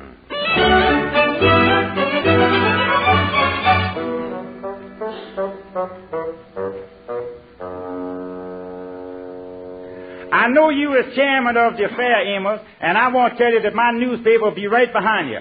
Oh, by the way, Amos, is you and Ruby doing anything tonight? No, we ain't, Fred. Why? Well, the music critic on the newspaper where I work gave me a couple of tickets to a concert tonight, and I can't use them. You see, I got a date with a girl, and I give her choice of taking her to Carnegie Hall or to the Harlem Jive Palace. Oh, I see. And she done picked out the Jive Palace. Oh, she liked that better, huh? Oh, yeah, she claims that high-class music goes in one ear and come out the other, but with the jive music, it goes in both feet and stays there. Oh, so you gonna take her to the palace, huh? That's right. So you and Ruby can have these 2 tickets to Carnegie Hall if you want them. It won't cost you nothing. Oh, geez, thank you, Fred. Thank you a lot. Oh, that can't be Ruby. She's over at the Women's Auxiliary. Well, come in, Andy. How you, Kingfish? Hello, Amos. Hello there, boys. Hello, fellas. How is you? Amos, I got great news for you. Look at my diploma here. Well. Don't touch it. Don't touch it. Get away from there. Oh, you done graduated from the piano playing school, correspondence stuff. Oh, congratulations, son. There. Yeah, it looks like good work there, Andy. Got a diploma, huh? Mm-hmm. Gentlemen, I was happy to announce that I is now associated up with Professor Brown in the Andrew H. Observatory of Music. Piano lessons for the masses. That's our slogan. Well, Andy, you mean that after just taking that short course by correspondence, you was going to give piano lessons already? Amos, I wants to give my knowledge to the world. Maybe get a few bucks for it, too. You want to take lessons, Amos? Excuse me for not asking you first, Fred, but this is Amos's house. No, I don't want to take no piano lessons. All right, Fred, now it's your turn. Me neither. Not me. Yeah. You fellas really going to start a music school, huh? Yeah, we has done already started one. All set. We has got everything now except a pupil. Yeah, and the trouble is, it's kind of hard to run a successful school without a pupil. Yeah, Amos, you gets around a lot. Maybe you could speak to some of the fellows. You see a lot of fellows that might want to take some piano lessons from us. Well, I don't know, I'll see. But I tell you, fellas, I was all excited right now. About what? Me and Ruby is going to Carnegie Hall tonight.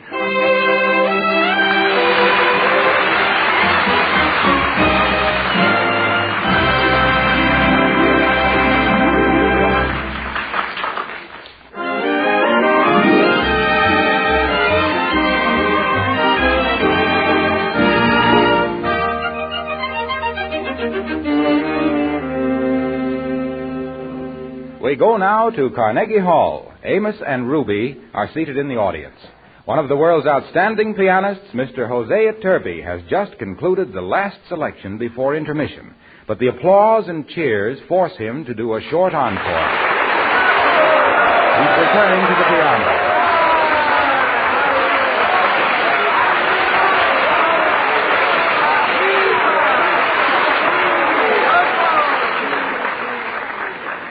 Ruby, he is the best piano player I ever heard in my life.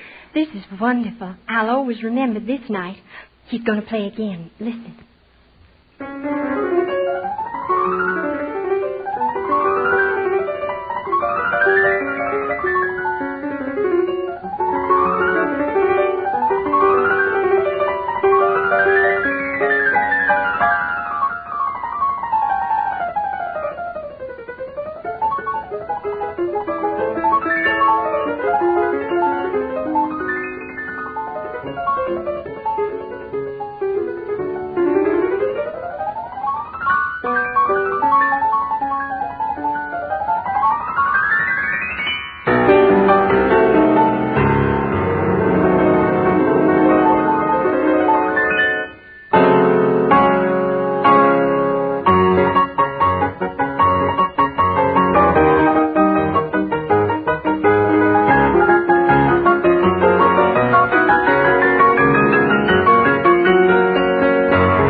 Ruby, that was wonderful, wasn't it? I like that last selection best of all. You know, Ruby, I was just thinking about something. What's that? Oh, I don't know. I won't even tell you, because if I tell you, I know what you're going to think. You're going to say that it's too crazy. Why? Well, tell me what it is, honey. Well, I was just thinking, I kind of hate to tell you, but tell me this. Wouldn't it be wonderful if we could get, say, Mr. Turby to come up and play for our Christmas charity flair? You know, that really would bring the people in there, all right? Well, it's intermission. Intermission? Why don't you go back to the stage door and ask him? Oh, now, wait a minute. Don't make fun of me, honey. You see, I told you it was crazy. No, I mean it, darling. Oh, no, honey. I couldn't do that. Any man that can play music like that has a soul. And I feel sure he'd be glad to do it. And remember, you're not asking for yourself. You're just asking to help other people. Yeah, I know you're right, but I don't know. Now, Amos, go on around to the stage door and try to see him. You really mean it, honey? Certainly I mean it. All right, honey, I will.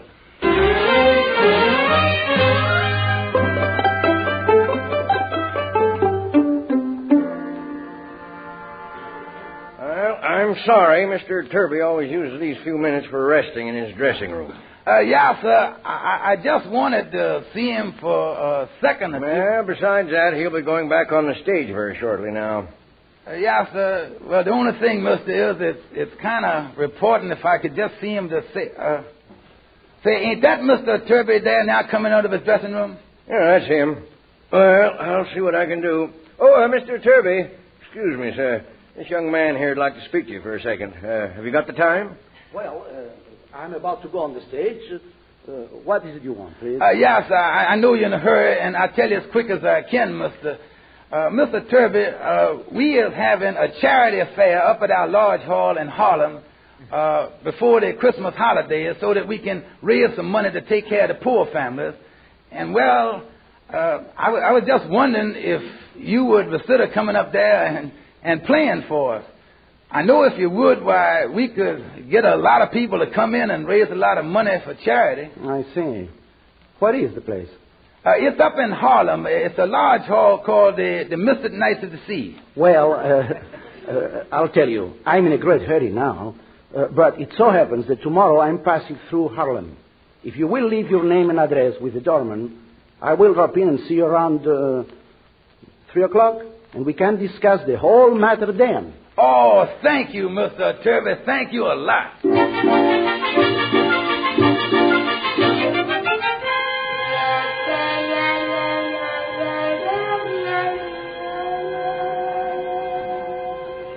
Well, Kingfish, what have you got to report?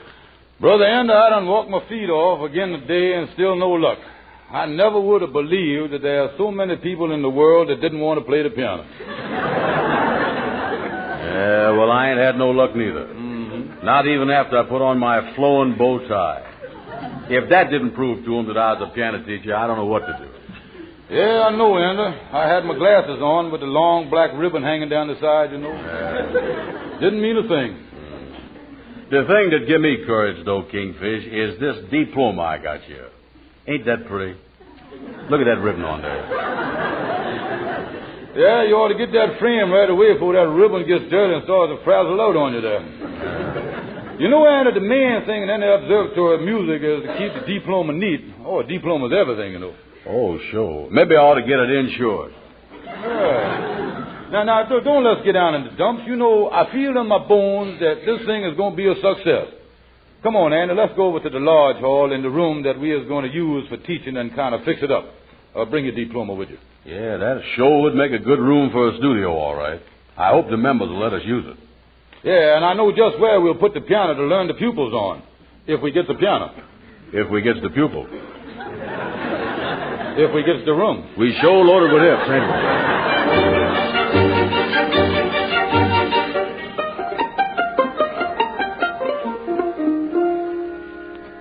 Mr. Turby, it sure is nice of you to say that you'll play for our Christmas charity affair. We all sure will appreciate it. I will be only too happy to do it. Oh, gee, that's nice. It sure must be wonderful to be able to play a piano like you can, Mr. Turvey. By the way, this is the piano right here that we is going to use for the affair. Maybe you better sit down there a second if you don't mind and see if it's in tune and everything. You can adjust the stool. All right, my friend. I'll try it.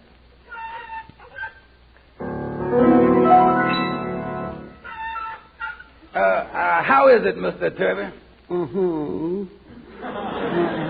The piano is all right. The stool needs a little tuning. Yeah, sir. Well, I'll get that fixed. Mr. Turvey, I'd like to have you meet a couple of our lodge members before you go. I know they'd like to meet you. Excuse me just a second, will you? Lightning, come here right away, quick. Come here right away. Did you want me for something, Miss Amos? Lightning, go down the hall there and tell the Kingfish and Andy there's in the second room and tell them that Mr. Turvey, the piano soloist, is here for them to come right over. Yeah, sir. All right, sir. I'll tell them. Miss Amos told me to tell them that Mr. Somebody was in there with a piano. Yeah, this room ought to make us a great studio. What you want, Lightning? Excuse me, Miss Andy, but Mr. Amos wants y'all to come across the hall and meet some fella that's interested in piano playing. Kingfish. Amos has got as a pupil.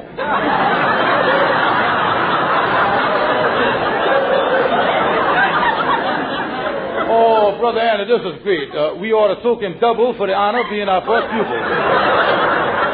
Sure, I'm going to have to charge him about $1.50, because maybe I ought to give Amos 25 cents for getting it from him. Yeah, now don't forget to bring a diploma, Andy. No, I don't want nothing to happen to that thing.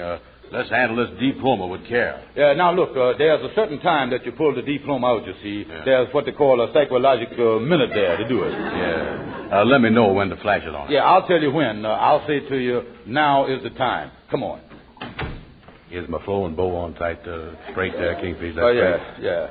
Now, you look great. Now, remember, Andy, we got to do a selling job when we get in there. Yeah. We'll tell the man that if he pays attention to us and studies hard, someday he might be as good as Fats Waller. Come in, fellas. Mr. Turvey, this is Mr. Brown, and the Kingfish, Mr. Stevens. How do you do? Glad to know you. Yeah, us professors is pleased to meet you. I wanted you to have the pleasure of meeting the greatest piano player in the world. Oh, Amos, there's a lot of other piano players just as good as I is. No, you don't understand, Andy. Who don't? Listen, Amos. Excuse me, Mr. Amos, there's a phone call out here. You better take it. Thank you, Lightning. Excuse me, Mr. Turvey. Tell us this, Mr. Herbert. Just a minute. Turvey. I mean, Mr. Turbin, how did you happen to come up here? Well, you see, I came to New York to go into Carnegie Hall. Oh, that's enough. Yeah, you done made a smart move and decided to switch over to us. As you know, Mr. Wormby,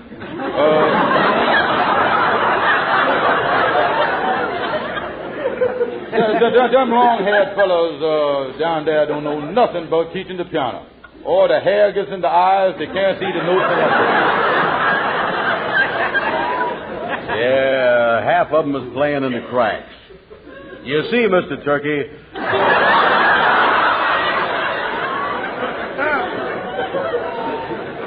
You see, the first rule that we got in our school is that all of us professors has got to keep their hair cut short. Pardon me. Am I to understand that you are going to give me piano lessons? Oh, yes, sir, Mr. Turmoil. Yes, sir. We can give you the beginners or the advanced. But I have been playing the piano for 30 years. Yeah, well, don't get discouraged. You'll get the knack of it all of a sudden, you know. We had them worse than you. About the money.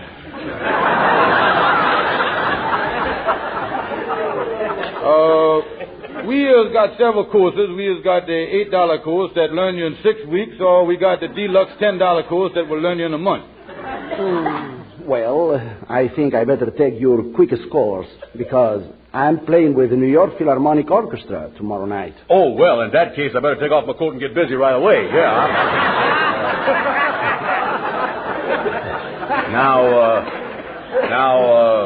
Coach, you know what a beautiful instrument the piano is. Yes, I do. It is the instrument of the immortals. That's right. And they got to learn to play it the same as anybody else does.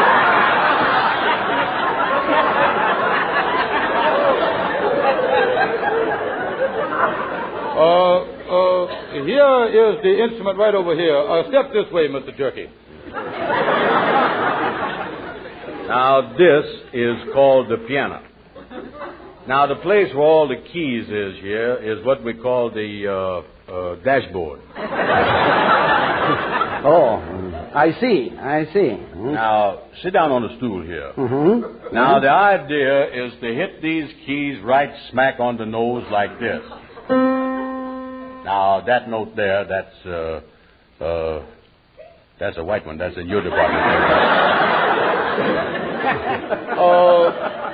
Professor Brown is going to tell you that note is C. Yes, that's C. D, E, F, G. Then it goes right on. H, I, J, K, L, M. Thank you very much. Thank you. Now, the main thing, Mr. Murky, is you got to keep your knuckles low. We teaches the knuckle down low system.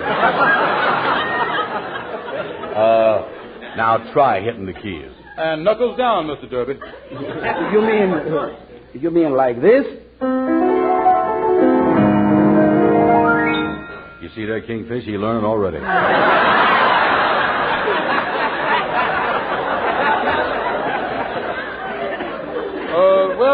That just go to show you, Mr. Turbin, that it pays to come to the best teachers. Oh, yeah, you is a lucky man. You know that? That phone call was for you, Mr. Turby. They want you to come down for a rehearsal at the New York Philharmonic. Well, why didn't you tell him he was busy taking a piano lesson? You ain't trying to give Mr. Turby piano lessons, is you, Andy? You think you're going to be too dumb to learn? Oh, Andy, Mr. Turby happens to be one of the world's greatest piano players. He gets thousands and thousands of dollars for just one appearance. Why, he is one of the highest paid, most famous concert artists in the world. He is, huh? Oh, yeah. Mr. Turby is going to play for our charity concert. And to tell you the truth, why, I was even ashamed to ask him if he would use this old piano here. Oh, that's all right, my friend. I'm sure this piano will work out. Let me try it once more.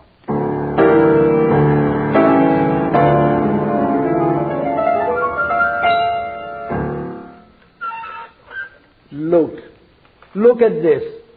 There was some oil or grease on the piano stool. Do you have something I can use to wipe it off my trousers? Yowza, we sure do. Brother Andy, now's the time. Hand the man your diploma.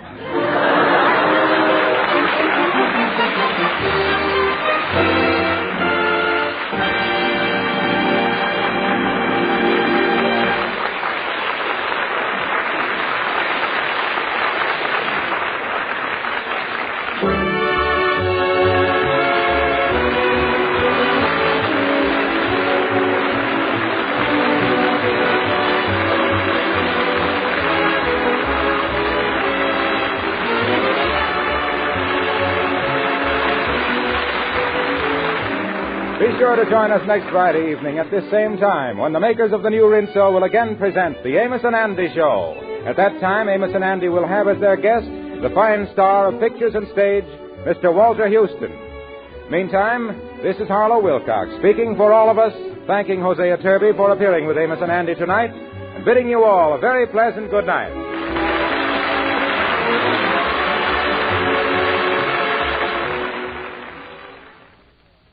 This is the National Broadcasting Company.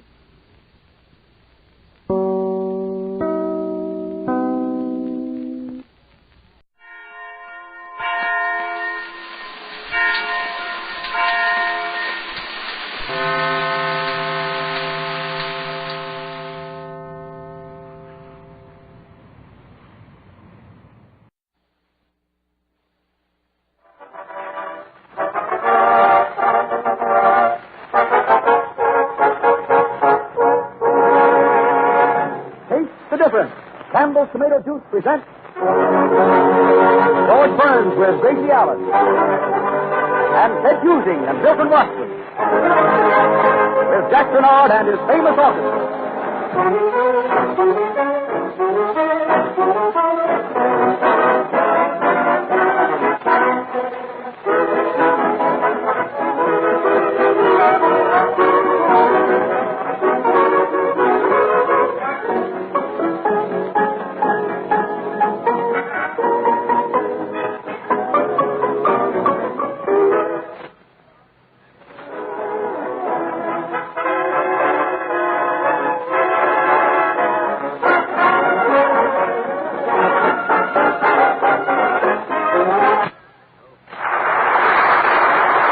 George Burns and Gracie Allen.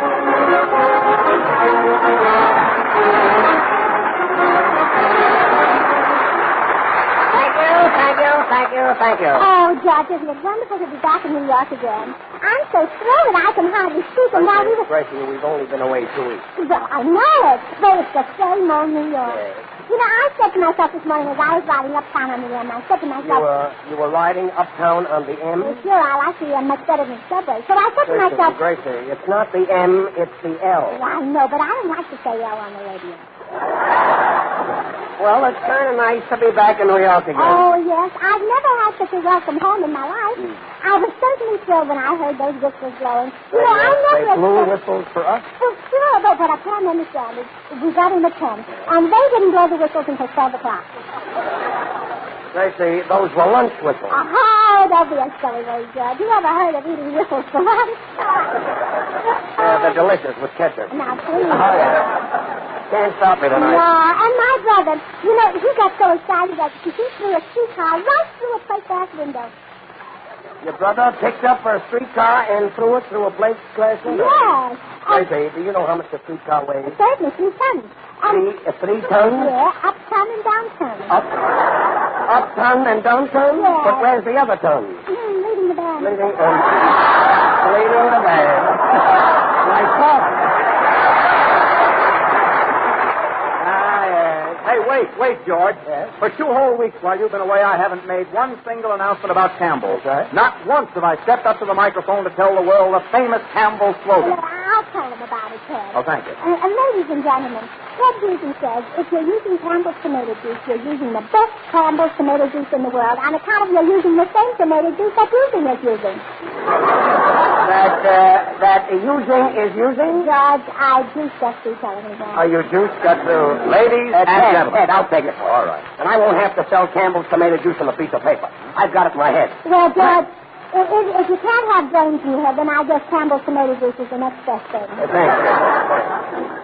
Say, Gracie, it's all I can do to control myself whenever you start talking about Campbell's tomato juice. Well, I'm glad you do control yourself, Ted. That shows that you have the power of mind over tomato. Mind over tomato. Gracie, did something happen to you when you were a baby? Yeah, yes. I weighed 10 pounds when I was born. Oh, then you were born. Yes, oh, sure. And the next week I weighed 20 pounds. 20 pounds. And the following week I weighed 30 pounds. Well, for a while it looked like I was going to grow up to be a Jack Bernard. A Jack Bernard. Well, I wish you were a Jack Bernard. Then you'd be leading this orchestra instead of bothering me. Sure, and then Jack wouldn't be leading the orchestra and wouldn't be bothering anybody. There's something to that. You've got something there, Gracie. You may not think I'm good, Gracie, but you should see the size of my correspondence. See it? Well, how can you miss it? It's taking the buttons off your vest. Let me tell you something. Wait until you see how classy Jack Bernard is going to look next week. Yeah? I blew myself to a new suit. You did what? He says he blew himself to a new suit. Oh, now that's a good idea, Jack, because it looks like you're going to blow yourself out of the old one. Using Watson. Bernard. Yes.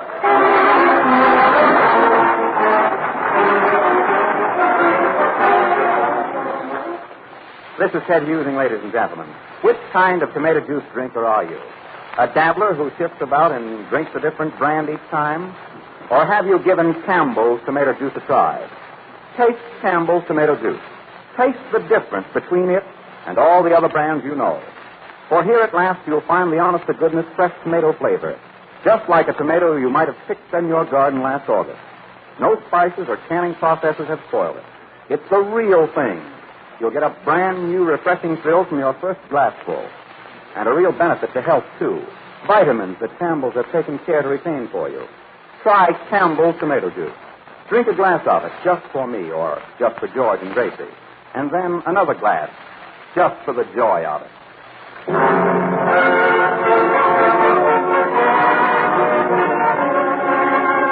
The Marx Brothers comedy, A Night at the Opera, contains a beautiful ballad entitled Alone. Milton Watson sings it for us now.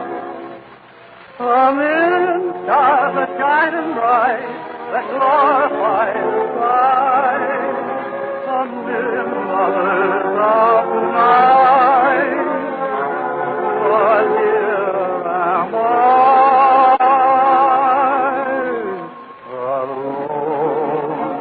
alone with a sky of romance above,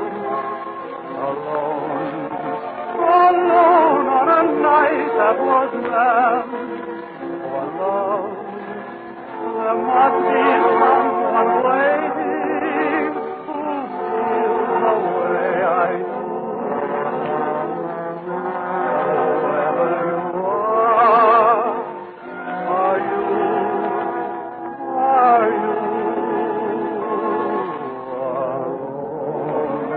alone on this night that we could share? Alone with your kiss that could make me care. And when you come, I'll promise to be your very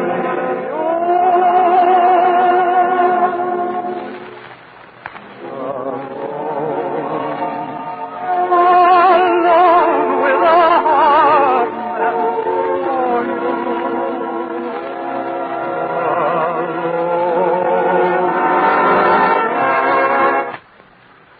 On this night that we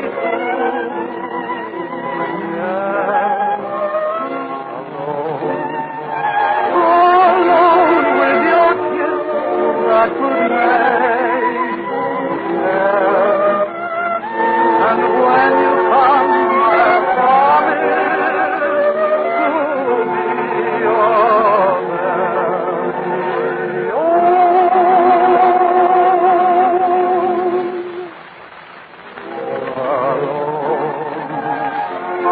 alone with a heart meant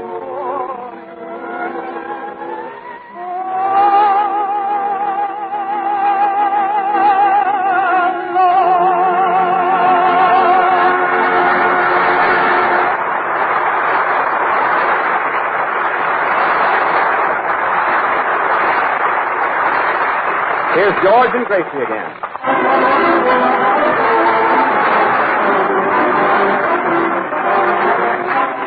You know, George, if my brother were as rich as Rockefeller, he'd even be richer than Rockefeller and vice versa. Well, that's a nice beginning. If your brother were as rich as Rockefeller, he'd even be richer than Rockefeller? Sure, he'd still be getting his $5 relief money on the side. Well, which brother is that, sir? My brother Ike. Ike? Yeah, well, we call him Ike for short. His whole name is Hitchhike. Oh, Hitchhike, That's the fool, the good-looking one, So when he gets in the car with everybody, he goes 50-50 on expenses. So your brother goes 50-50 on expenses? Yeah. The motorist supplies the gas and oil, and my brother supplies the air and water. Well, that's very considerate of your Well, brother. I think so. And once upon a time, while my brother once upon a time? Once upon a time. Well, while my brother was hitchhiking, he saw a movie star in an automobile. A movie star? Yeah. Well, what did your brother do? He stuck out his thumb. He did. And did the movie star give him a ride? No, he autographed my brother's thumb. Nice going. Some fun, eh, Gracie? Oh, that's very good, George. You ought to be in punctures. In punctures, eh? George. Yes? What is it? Opportunity of a lifetime. Opportunity? Oh, Milty, don't take it. My uncle had the same opportunity, and he's doing a lifetime. Gracie, quiet with your uncle. What is it, Milton? Well, James Kling from Paramount is here to look me over. James Kling? Yeah, he's a talent scout. Ah, that's nothing. My daddy's a Boy Scout. You can make a fire with 2 sticks. Well, what was that? Makes a fire with 2 sticks, huh? Please, Gracie, don't mess this up. I may get a contract out of this if I can make an impression. Well, Here comes Mr. Kling now. Oh, Mr. Kling, how do you do? How do you do? Mr. Kling, you know Ted Husing. How do you do? And George Burns. How do you do? And Gracie Allen. Why, of course, of course. Well, hello, Mr. Kling. Are you the king of hearts or king of spades? A Kling of spades.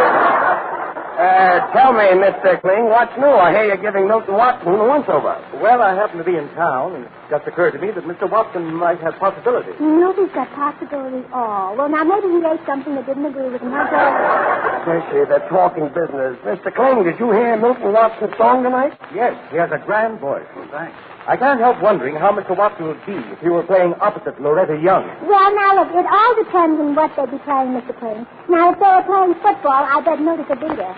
But he certainly can't play post office, you know what I mean, Milton? Yeah, he knows what you mean. But stay out of it. Mr. Kling wants to find out if Milton can act. Yes, especially in romantic parts.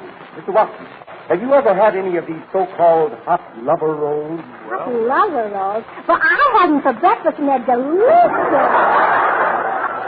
Gracie, if I had a girl like you, hot lover alone.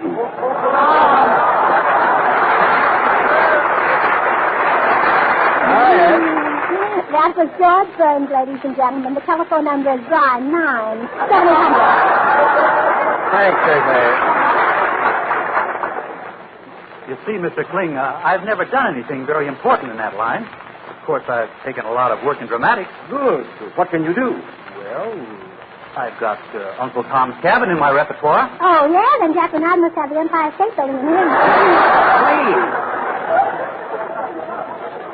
Miss Allen, wouldn't you like to see Mr. Watson get a chance in a love scene with some beautiful like Loretta Young? In a love scene with Loretta Young, I know he wouldn't even have a fighting stand. Thanks, Gracie. You're welcome, Milton. Miss Allen, you at least admit that Mr. Watson is a good singer. Well, as singers go, what I mean is Milton's low notes are so high that they make his high notes sound low. What you mean is that you don't even know what you're talking about. Well, you and Mr. Kling don't know what I'm talking about either, so it's 50-50. I guess so. Mr. Watson, will you do some short love scene? Oh, yeah, maybe, and I'll help you. You'll help me? Yes. I'd rather do a love scene with Jack Renard. Why? Why, Gracie, will you stay out of this? Mr. Watson, right now is the time when we can get an audience reaction. Maybe there's some reading or recitation. Do something. All right, here goes.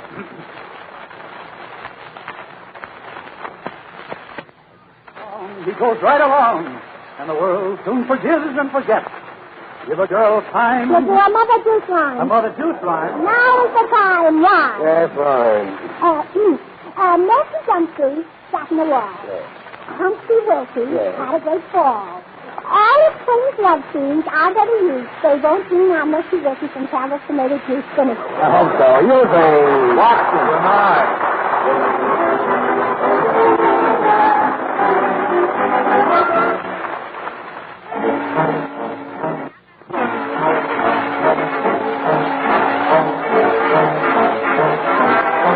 Jack Renard and his orchestra, and a new foxtrot, Hypnotized.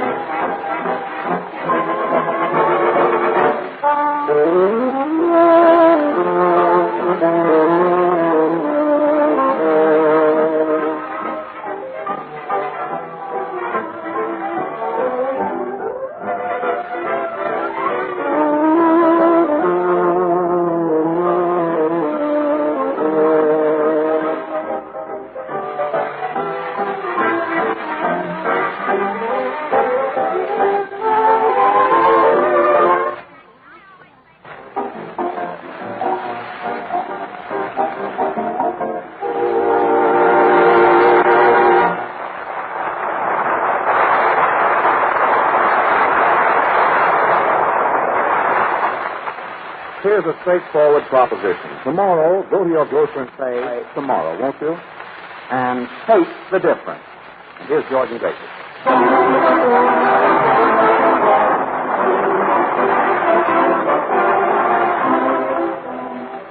George, I got a letter from home asking me for the New Year's present. And they're all worried about you. Worried about yes, me? I'll read it to you. Dear Gracie. Poor mother can't spell very well. Imagine spelling Gracie C-R-A-Z-Y. C-R-A-Z-Y.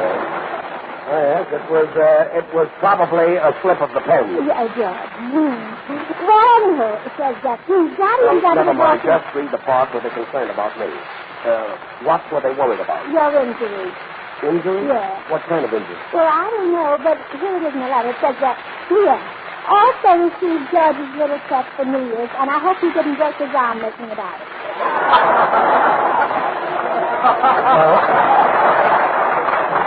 Really nice to know that somebody's worrying about me. George. Yes, Oh, why, Ruby, when did you get back from Hollywood? You look wonderful. You're as brown as a beret. Say, George, Mr. Kling didn't leave. He still wants to hear me do a bit of acting. Well, that's fine, look. He's right in the control room. He is. He's going to listen to us. He wants me to do a scene from Rain. Broadway show, remember? Well, certainly. That's great, Milton. Well, here are the scripts. Will you all help me? We'll be glad to. We'll do the part where I'm converting Sadie Thompson, and I've lost my head. Oh, you lost your head? Oh, well, that's all right, Milton. You'll never miss it. Wait a minute, Milton. Who's going to play Sadie Thompson? Not Gracie, I hope. Yep. She's the only girl here, so she'll have to play Sadie. Play Sadie? Well, I never played it. But if it's like playing a piccolo, I can't play it. And if it's like playing a violin, Jacqueline, I can't play it either. Well, this is going to be fine. If Gracie is going to play Sadie Thompson, then this won't be Rain. It'll be Custer's Last Pie. Look, what part do you want me to play? Well, George, you play the old trader who runs the trading post. Okay, Ted, yeah. You do the sound effects. It's supposed to be raining all the time. Oh, well, I'll be glad to, Milton. How about Jack? Well, I'm sorry, but there's no part for Jack. You mean there's no part big enough for that? Quiet. All right, let's get started. Okay, Gracie, look at the script. You're Sadie Thompson, and you're walking up and down your room in a dilemma. In a dilemma? Oh, I don't like that any kind of... I look better in a kimono. Gracie, you're Sadie Thompson. You've been a bad, wicked woman. A vampire. But you're a fan. Why? Why? Yes. Well, Watson, you better handle it. All right. Now, the Reverend Davidson, that's me. Yes? I've converted you, Gracie. Yes? You've given up men, Yes? and you're through with liquor. Oh. Why, you've even stopped playing that nerve-wracking phonograph. Oh, was that a nerve-wracking phonograph? Now, I could have sworn it was Jack and I then. I could have. Will you try to understand? Watson is Reverend Davidson. Yes, and while I'm persuading you to be a good woman, I myself have fallen for you. Oh, why, this is so sudden, lady. Read a sentence, George. Watson, director Mr. Kling is waiting. Oh, yeah, Ted.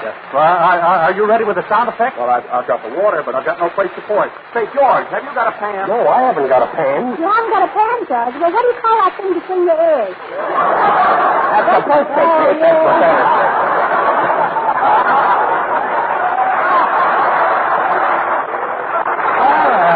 Hey, I've got it. Here it is. Rain. Gracie, it says here Sadie Thompson hums while she's waiting for Reverend Davidson to knock on the door. Okay, Ted, knock. Go ahead, Gracie, ask. Who's that knocking at my door? Who's that knocking at my door? Who's that knocking at my door? Cry, little Sadie Thompson. Come in. Hello, Reverend Davidson. Come after me, George. Gracie, the script. Hello, Sadie. Are we alone? Well, certainly we're alone, Davy. There's nobody here but you and me and George and Ted using in the audience and Jack and I. Any strange, George? Look, Gracie, read the line. Read the line where it says Sadie.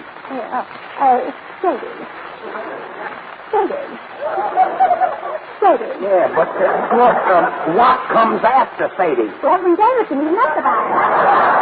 Look, read right here. Yeah, Reverend Davidson, I want to tell you you won the battle. I'm going straight. George, what does that mean? You be quiet. Sadie, stop. Tell me no more, Sadie. It's time you heard a confession from me. Why, Milton, you can't say that in front of a lady. But then again, I'm Sadie Thompson, huh? Let's hear it, Sadie. Oh, Gracie, your line, your part, your script, your Sadie. I know, and I'm pretty sure. Oh, look, will you read right here? Yeah. So you want to confess to me, Davy? Say, are you kidding me or are you drunk? George, I sound like my mother talking to my daddy. Drunk. That's it, Sadie. I'm drunk with you.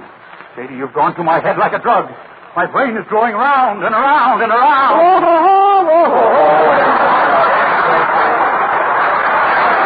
Will you watch your Quit. You're spoiling Watson's career. Go ahead, Milton. Okay. It isn't the rain that's driving you mad, Sadie. It's you.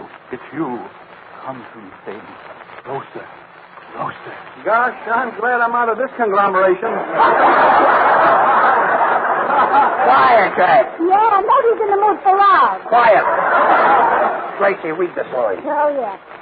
Stop, Reverend Davidson. Get away from me. So that's what your face does for you, eh? Are you listening, Mr. Lubitsch? Sadie Thompson, you can no more stop me than you can stop the rain. Okay. Ted, he didn't tell you to stop the rain. Will you all be quiet? Kiss me, Sadie. I'm only flesh. Oh, baby talk. No, he will. He's getting quiet. Mr. Kling, it's terrible, but it's not my fault. Terrible? Why, it was simply wonderful. Wonderful? I've never heard a man read a line with such sincerity. Well, congratulations, Jack. That's wonderful. That's yours.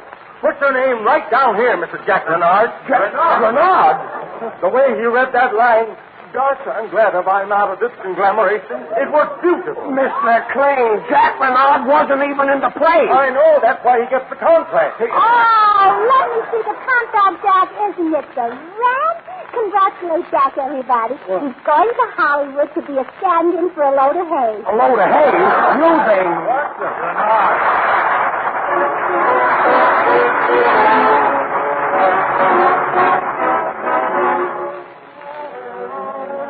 Gracie's making a popularity survey. She sings, How Do I Rate With You?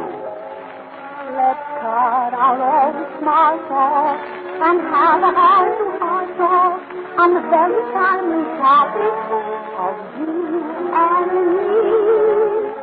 You tell me all about yourself. Come on, it's fine. I'll tell you all about myself. I've nothing to hide. I'm in the social register. I'm in the legal too. But say, what I want to know is, how do I rate with you? I live here for Vanderbilt in Dun and Bradstreet too. But say, only one thing matters. How do I rate with you? Place my family free. That's 51 DC. Say you find a thing or two, but what good is the pedigree when you still do? My credit to that is and with the grocer too. So, babe, won't you tell us that? How do I rate with you? How would I rate with you if I wore one of my little blue hats like the little one I have on tonight, Judgy? Gracie would cover your brains a penny. Oh, suppose I went in for politics. Gracie Allen for senator. In the state of Coma. Would you get your friends to vote for me, even the janitor? Yeah, my janitor would sweep you right in. If I should run for president, I'd get a vote or 2 or 3 or 4, but babe, only one thing matters. How do I rate with you? Do you think I'm a cop, or am I a total flop? Do I feel you when I talk, or would you rather take a walk? I may be kind of Jack Renard. And Milky Williams too. Don't call me Milky, but baby, what I want to know is, what's the name of the song, Georgie? How do I rate with you? That's it, you rate well.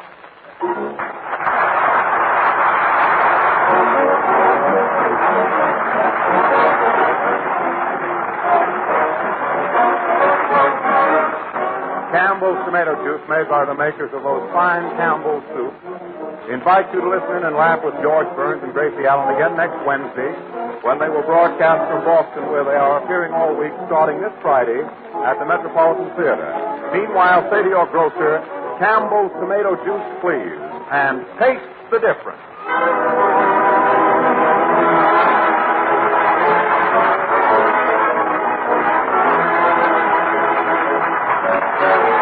This is the Columbia Broadcasting got Jesus.